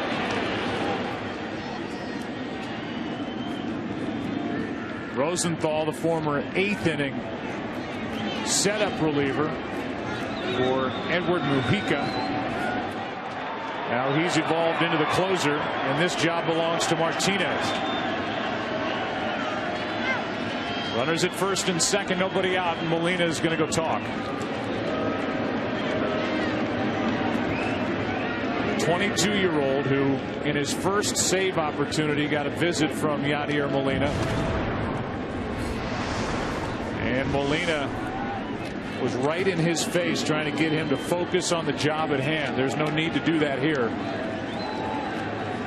World Series Game 3, 2-run lead, 2 on, nobody out.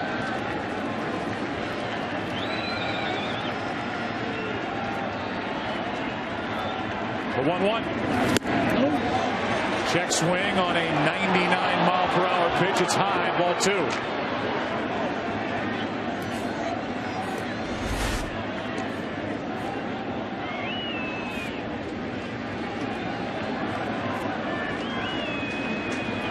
Pedroia held up.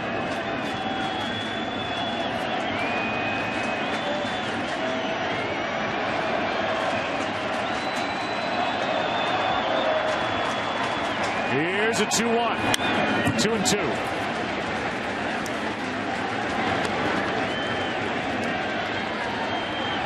Cardinals have used their 2 left-handers in their bullpen with David Ortiz on deck.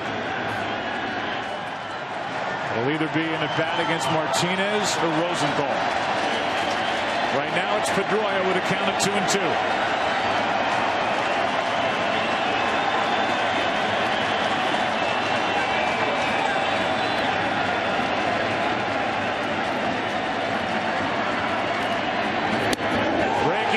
Is inside. A full count. Again, it's that tight slider. That is a dangerous pitch. What happens when that ball acts like that? A pitcher gets under it and it floats inside to the right-hander. It hit Victorino and inside to Pedroia.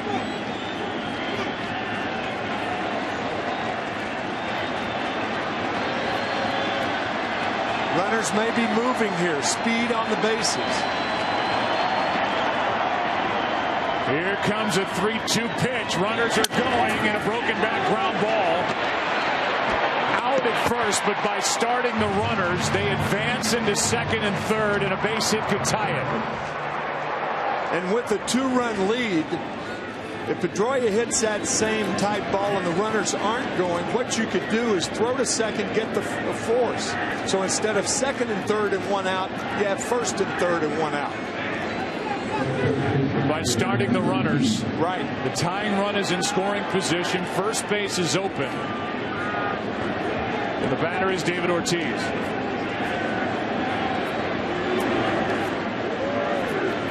They're going to walk David Ortiz. Molina reminded Carlos Martinez to make sure he comes set before delivering these pitches out of the strike zone on the intentional walk. And the bases will be loaded with Nava coming up. The rule of thumb is you don't walk the winning run on base intentionally. But there is no rule of thumb when it comes to David Ortiz, particularly if you're worried about Martinez and you have Kevin or Trevor Rosenthal in the bullpen and you're willing to go more than one inning. We'll see. David Ortiz, the guy who in his postseason career 28 RBIs from the 7th inning on. And we'll get a double switch here. That means that Rosenthal's coming in the ballgame. Colton Wong, an infielder, is coming in. So he'll take over on the infield. But the big battle will be Daniel Nava against Trevor Rosenthal. With the bases loaded, one out in the 8th here in Game 3.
From second to third, the bases are loaded, and Trevor Rosenthal is into his 8th game this postseason.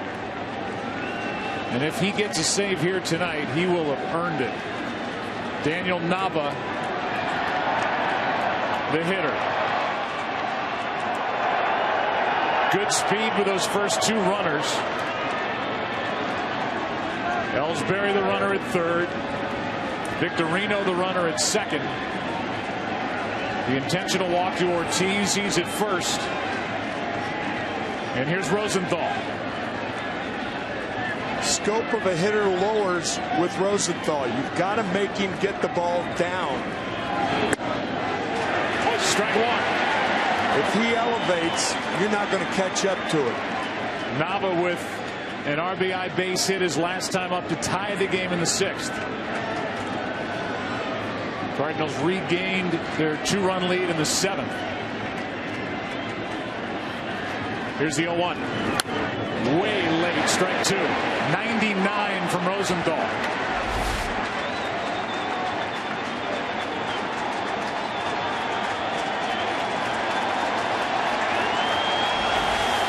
He's thrown 13 pitches to the Red Sox in this World Series, all fastballs.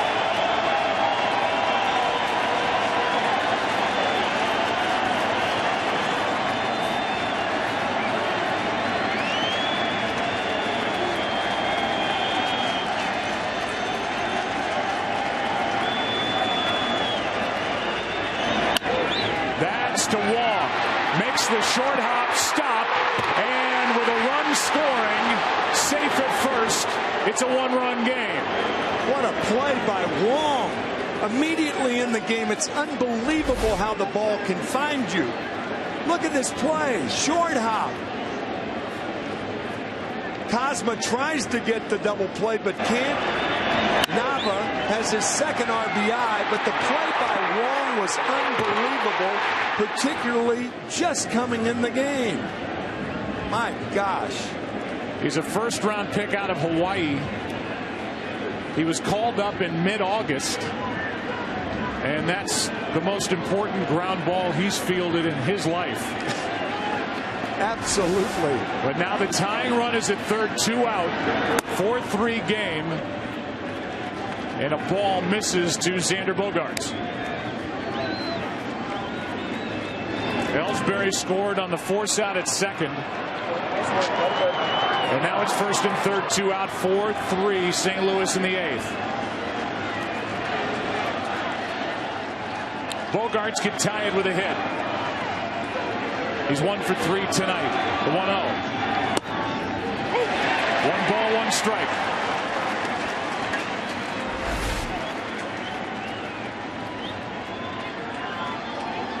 That's the pitch that's hittable from Rosenthal. That ball right around the knees. But again, if he elevates it, no chance to turn on it. Here's a 1-1. Chopper up the middle. Off the glove of Cosma, and the game's tied. Bogaerts has tied it in the 8th. And he got a ball around the knees. And he handled it. He got around on it. Top spin. Base hit, tie game. Nava took the turn and headed to third. And it's a 4-4 game.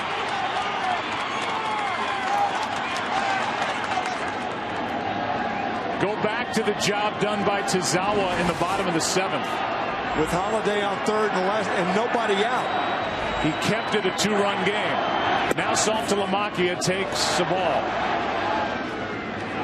Tazawa, after giving up the 2-run double to Holiday, struck out Adams, struck out Molina, and then eventually got Jay on a fly ball to center after a walk to Freeze. Now a 1-0. 1 ball, 1 strike. The runs charged to Martinez.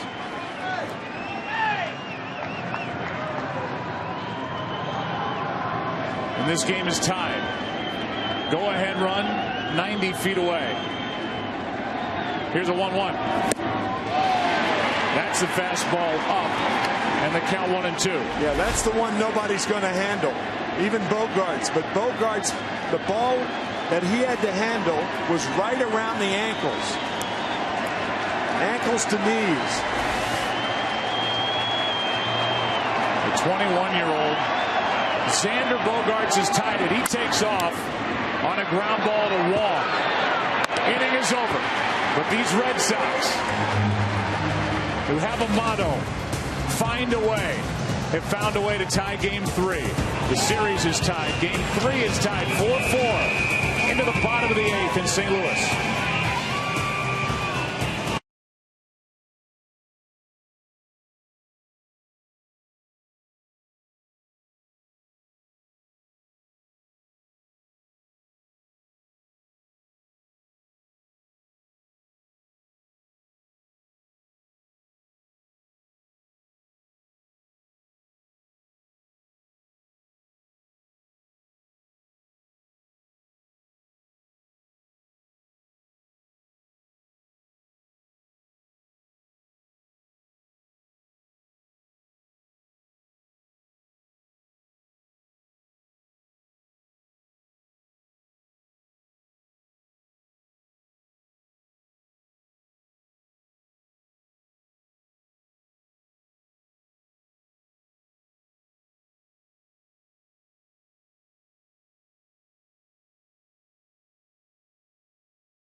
Part of Major League Baseball since 1997.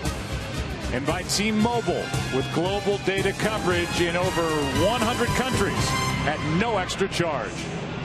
Aerial coverage of tonight's game provided by DirecTV. If you call yourself a sports fan, you got to get DirecTV. Call 1-800-DirecTV. How about this game, and how about, first of all, back to the play by Colton Wong.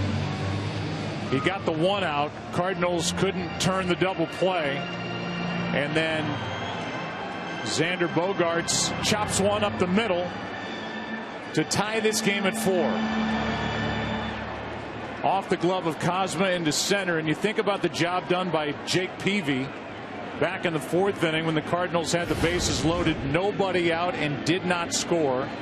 It was a 2-0 game then. And then last inning, runner at third, nobody out, and could not push across another as Cosma takes a strike from Brandon Workman. Tozawa goes 1 inning, allows 1 hit, 2 strikeouts and a walk. And now it's Workman. 5th pitcher of the night for the Red Sox. That's in for strike 2. And with all the focus on the Cardinals bullpen and the youth that resides there, Brandon Workman is a rookie who started this season at Double-A. Here's the 0-2. Cosma takes low for ball 1. Colton Wong on deck.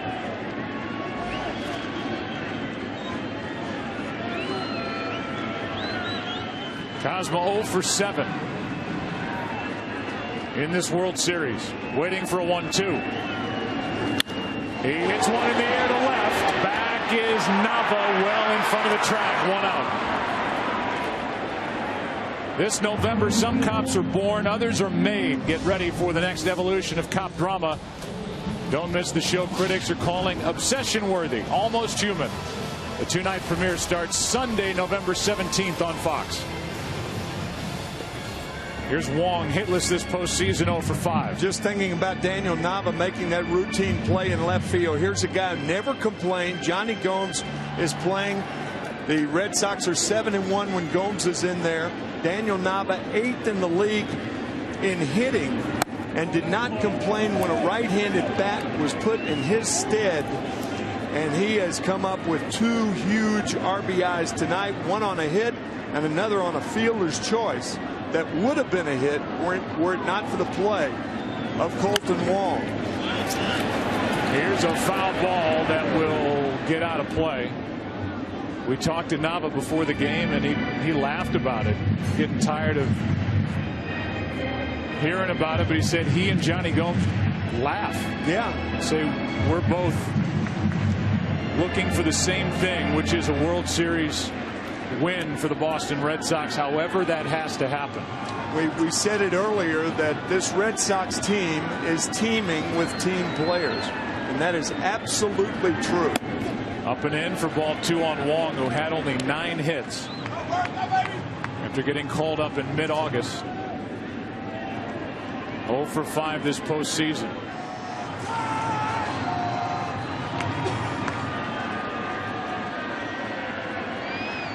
Two and 1 the count. 1 out, nobody on. Wong can really run. He grounds one through the right side, a base hit. And he is a threat to steal. First postseason hit for Wong. Excuse me, Joe, that base hit from one Hawaiian to another. Wong to Victorino. And he can fly.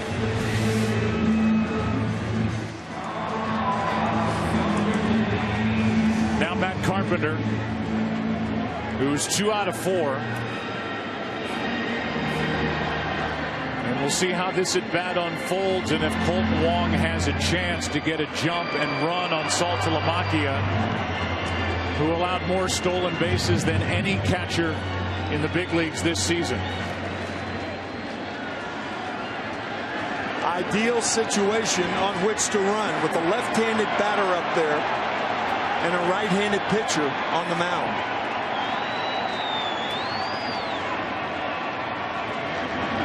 Ball one. Wong is in the game, Tim, because Mike Matheny wanted to push Rosenthal's at bat as far away as he could. Sure. Having to come back at least in the top of the 9th inning. Workman with a very good move to first base, by the way, for a big man.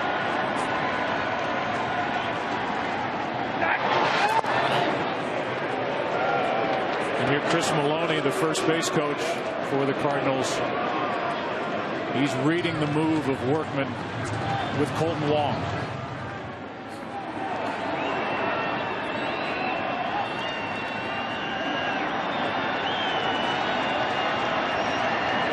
Here comes a 1-0 pitch. There he goes. Pitch is popped up.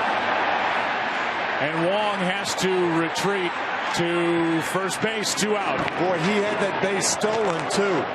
The thing about having a left-handed batter up there, you can't see the type jump he has at first base. You're left-handed. If you're a right-hander, you can see that, and you don't swing at that pitch. But Carpenter did, 2 out. And now it's Beltran.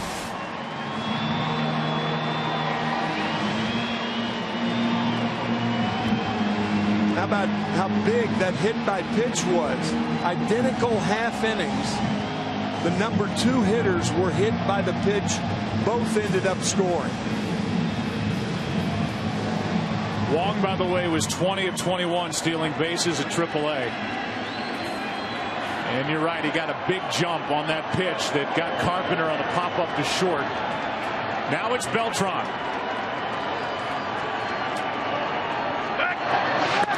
And a check on Wong. Carlos Beltran with 16 career postseason home runs. Playing in his first World Series.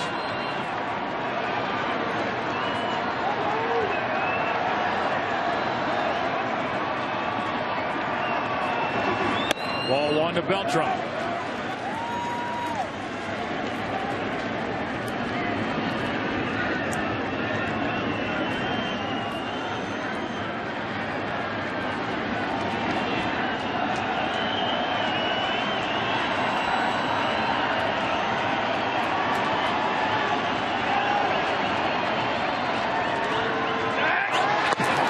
Wong with a big lead.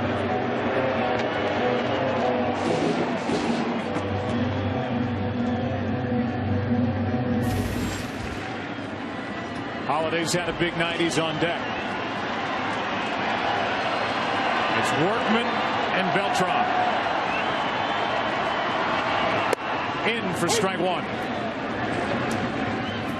Outfield in a no doubles defense. From left to right, deeper than they would normally be. The strategy is to prevent the double and prevent Wong from scoring. Beltran takes it down and in.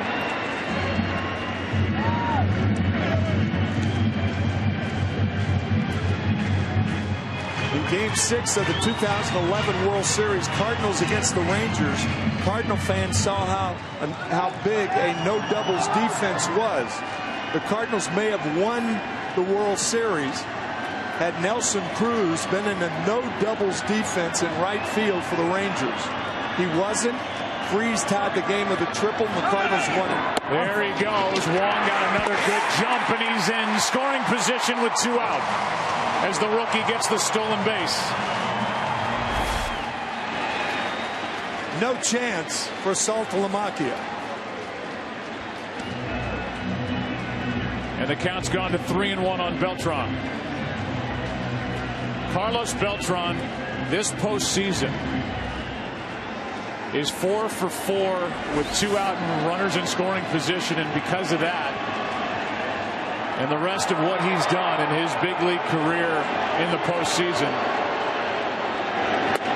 the Red Sox intentionally walk Carlos Beltran.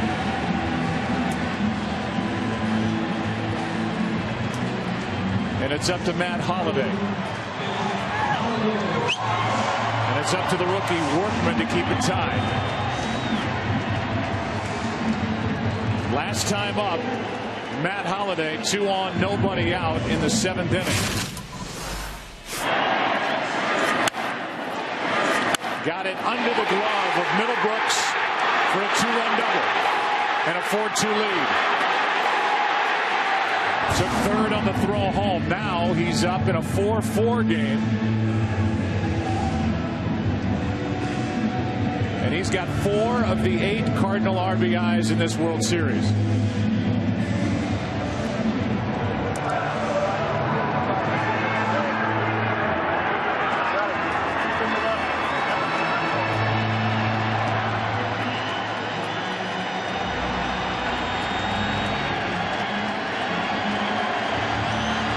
Now the Boston outfield moving in and playing regular depth.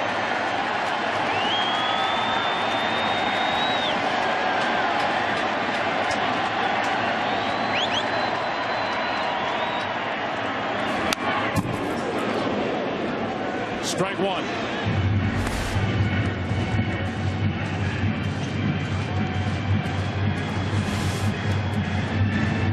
Asking the home plate umpire Dana DeMuth whether that was a ball or a strike.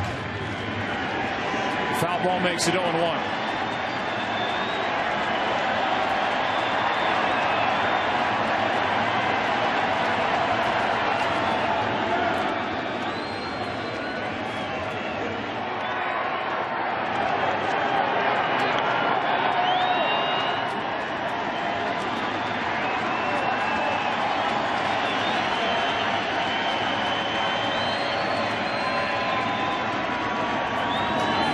Inside, a ball and a strike. Brandon Workman is a 25-year-old right-hander. Born in Arlington, Texas, and he split the first half of the season between AA and AAA. Settled in down the stretch at the big league level. He's been good this postseason. Here's his 1-1 pitch. Jammed him in a fly ball into left field for Nava. And that sends game 3 into the 9th inning, with the Red Sox and Cardinals tied 4-4.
On Fox and America's Game of the Week late. RG3 and the Washington Redskins against Peyton Manning and the Denver Broncos. Coming off that loss in Indianapolis. Should be fun to watch. Much fun as this game? Well, this is something. 4-4 game in the ninth. Man. Trevor Rosenthal came on in the 8th inning with the bases loaded, 1 out. 2 of the inherited runners scored. The batter is Middlebrooks, and the count goes to 1-2. And you couldn't even begin to recap all that we've seen here tonight. I wouldn't want to, so I'm not going to. You're the analyst. Yeah, I know, but I'm not. No, I'm not analyzing. This is great. It really is. A strikeout starts the inning. I mean, we've seen veterans step up. We've seen young pitchers step up, like Rosenthal. Brandon Workman, who gets the at-bat here in the 9th inning. And his first career big league at-bat happens in Game 3 of the World Series, strike 1. How would you analyze his chances against Rosenthal here in the 9th? Slim. Now how would you analyze it? Slimmer.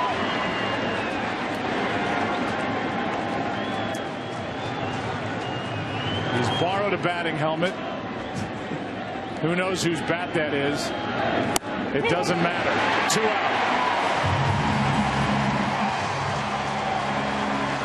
He looks disappointed, but I don't know that he stood much of a chance walking in. The only thing you can say about this at bat, at least he didn't get hurt. And he's happy for that. He will go back out there for the 9th inning and deal with Adams. It's almost smiling. Almost. Adams, Molina, then a pinch hitter.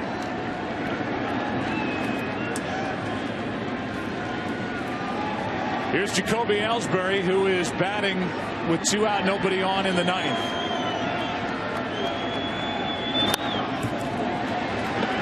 Rosenthal still throwing hard, 97. 0-1 to count. And his fastballs are up. The one that didn't get up, the pitch to Bogarts, that was down, and Xander had a chance to put that top spin on it and get the base hit that tied this game. That was with 2 out last inning. Here's an 0-1. That's in at the knees, strike 2. Again, Adams, Molina, and then the pitcher's spot. In the bottom of this 9th inning, there's the pitch to Bogarts. And the chopper up the middle that tied it.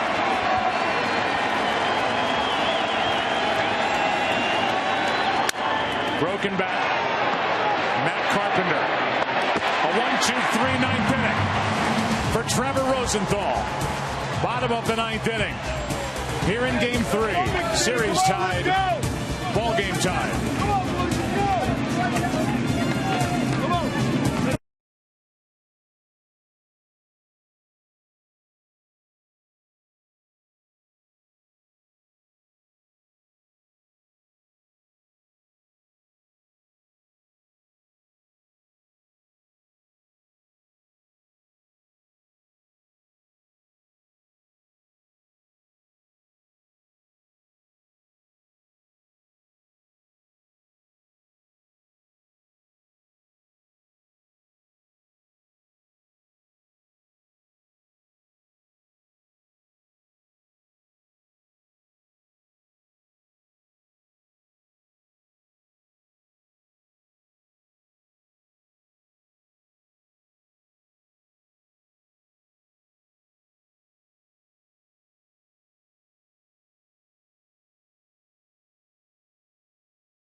with regard to who's left in the bullpens, who's left on the bench.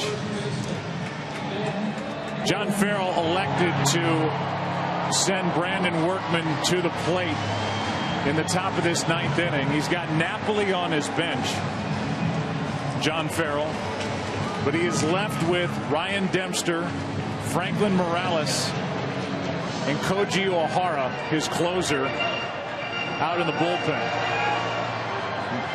Whereas Mike Matheny has Alan Craig sitting on his bench and the pitcher due up 3rd in this 9th inning. Here's Matt Adams facing Workman. Ball 1 high. To O'Hara getting loose. Adams popped 17 home runs during the regular season, has 1 this postseason.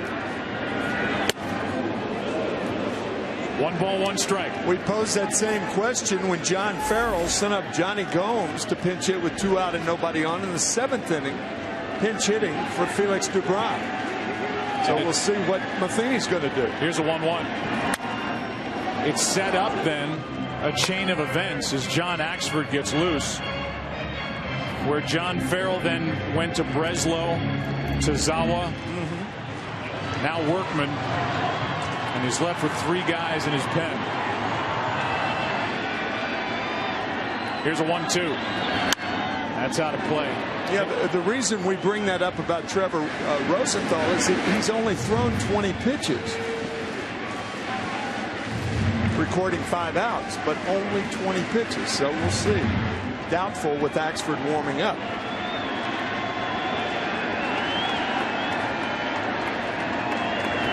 Adams strikes out on a pitch in the dirt. And the leadoff man is gone here in the 9th inning. Let's go down to Ken Rosenthal.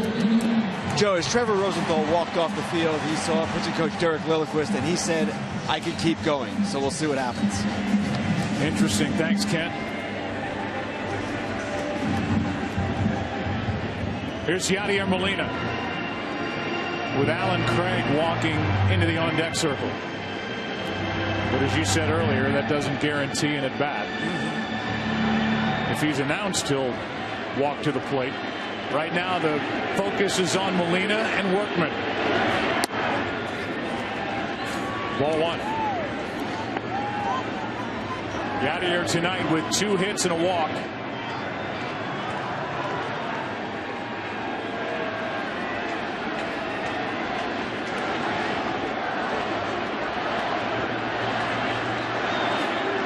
Home runs during the regular season for Molina. That drops low, 2-0.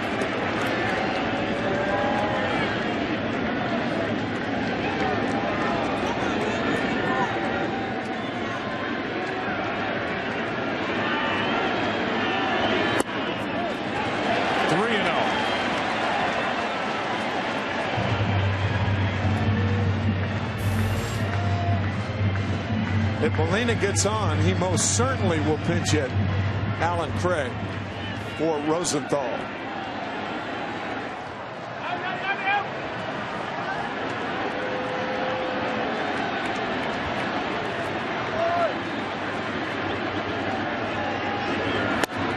On the outside corner, 3-1. Molina, who's become such a smart hitter, is in these spots where he looks for a pitch in a specific location and jumps at it. He is going to remain at the plate after taking a step down toward first. It's a full count. Workman with 2 straight fastballs right on the corner. Good pitch by the Boston right-hander. So the count is full after it started 3-0.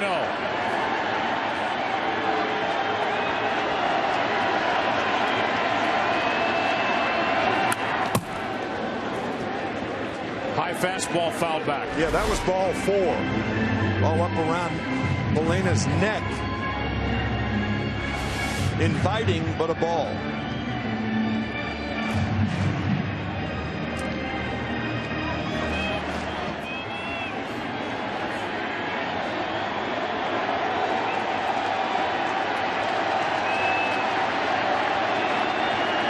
another 3-2.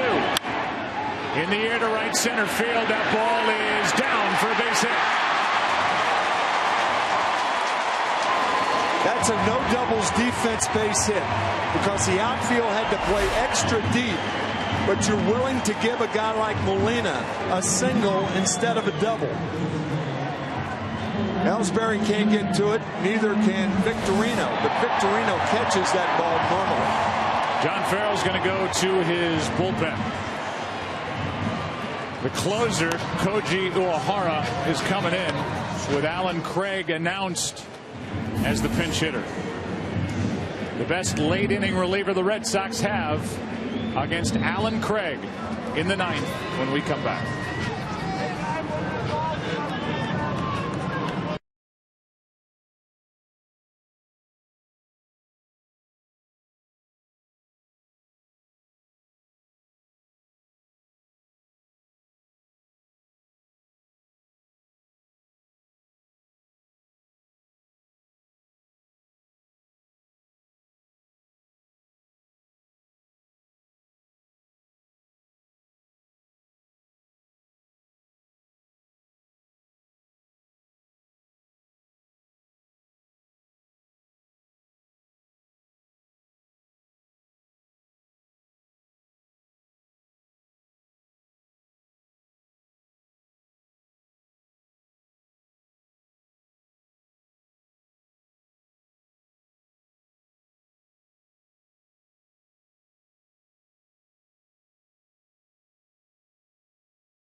Of September after spraining his left foot. When he's right and healthy, he's a big-time run producer for the Cardinals. Koji Uehara takes over, and we have been singing the praises of Uehara certainly during the ALCS, really over the course of this entire postseason. He has been lights out. For good reason. And to read what we've said about him before, he has allowed fewer base runners per inning than any pitcher in any season, any time. Alan Craig rips one into left. Molina will turn and go to third. Craig with his bad foot is into second with a double.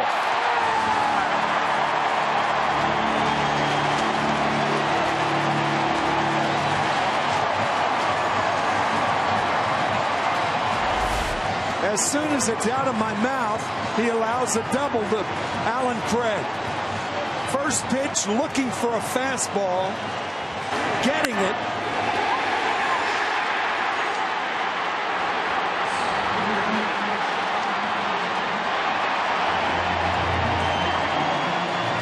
And the reaction from Alan Craig, who is set up second and third with one out in the inning, and now John Jay. First base is open with Cosmo on deck. They pitch to Jay, and he pops it up foul. I am shocked. I am too, out of play. With Cosmo on deck, I'm shocked.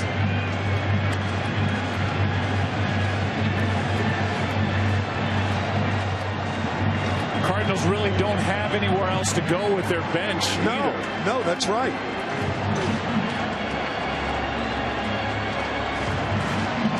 John Jay could end game 3.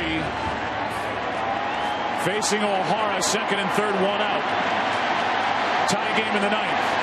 Jay grounds one. Pedroia makes the play. Throw home. 2 out. Over the third. It gets away. Alan Craig is going to come to the plate. Here's the throw. He is. The umpire making the call. They're going to say he's safe. There was interference at third base.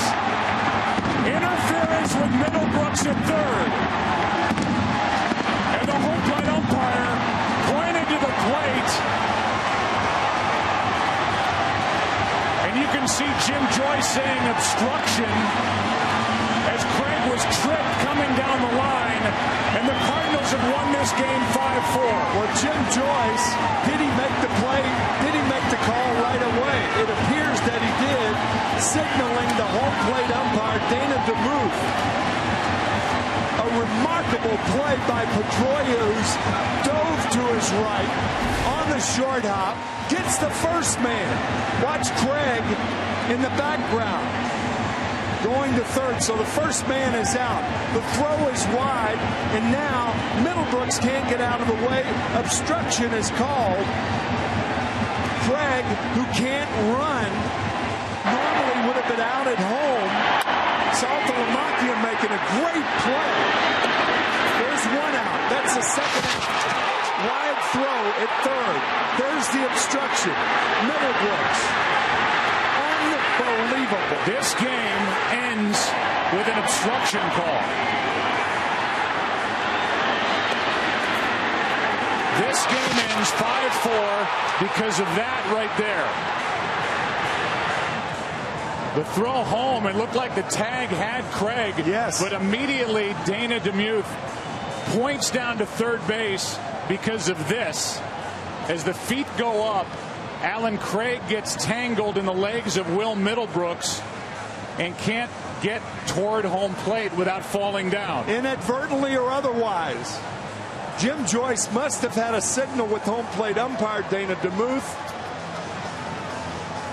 calling obstruction immediately. Pedroia can't believe it, and the Cardinals with an unlikely win. Let's go down to Ken Rosenthal. Thanks, Joe. Yadier, first question. Have you ever seen a game end like that? Never. I'm in shock right now. Wow, it's unbelievable. Alan Craig, what he did first pitch against O'Hara and then scoring, hurting himself. What did you think of what he did there? He's a good player. He's a good hitter. That was a big hit for us. I mean, that double. And that play, I mean, I don't know. I mean, that was a weird play. This game, winning this game, such a tough battle, and then you get to O'Hara at the end. What does that mean now that you're up 2-1? Yeah, we really need this game. I mean, because I mean, you want to, obviously every game is important, but I mean, it was back and forth. You know, they got a great team over there. If you don't play the good defense, I mean, they're going to take advantage. Yadier, thank you very much. Joe, back to you. All right, Kenny, we'll look at the replays of how this game ended. As you look down at third, Middlebrooks couldn't corral the throw. The throw didn't look that bad. Craig was getting to the bag at the same time, and they called Middlebrooks, who isn't even aware that he was called for obstruction until he turned around and got the call. Yeah. You don't think it was intentional. The feet came up. The throw it's a terrific play by Saltalamacchia on both ends to get the first out, but they don't get the second one. Let's go down to Aaron Andrews. Joe, thanks so much. Matt, you've had a couple minutes down here. What did you see?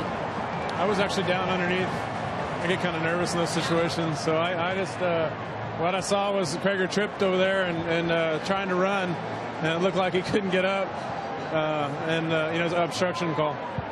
What do you think about a game ending like this in the World Series? What do you think about a game ending like this in the World Series? What's your reaction? It end like that probably, but you know, it's part of the game, and you know, it's that's part of, you know, the guy was in his way and he couldn't score. So, but you know, we'll take it.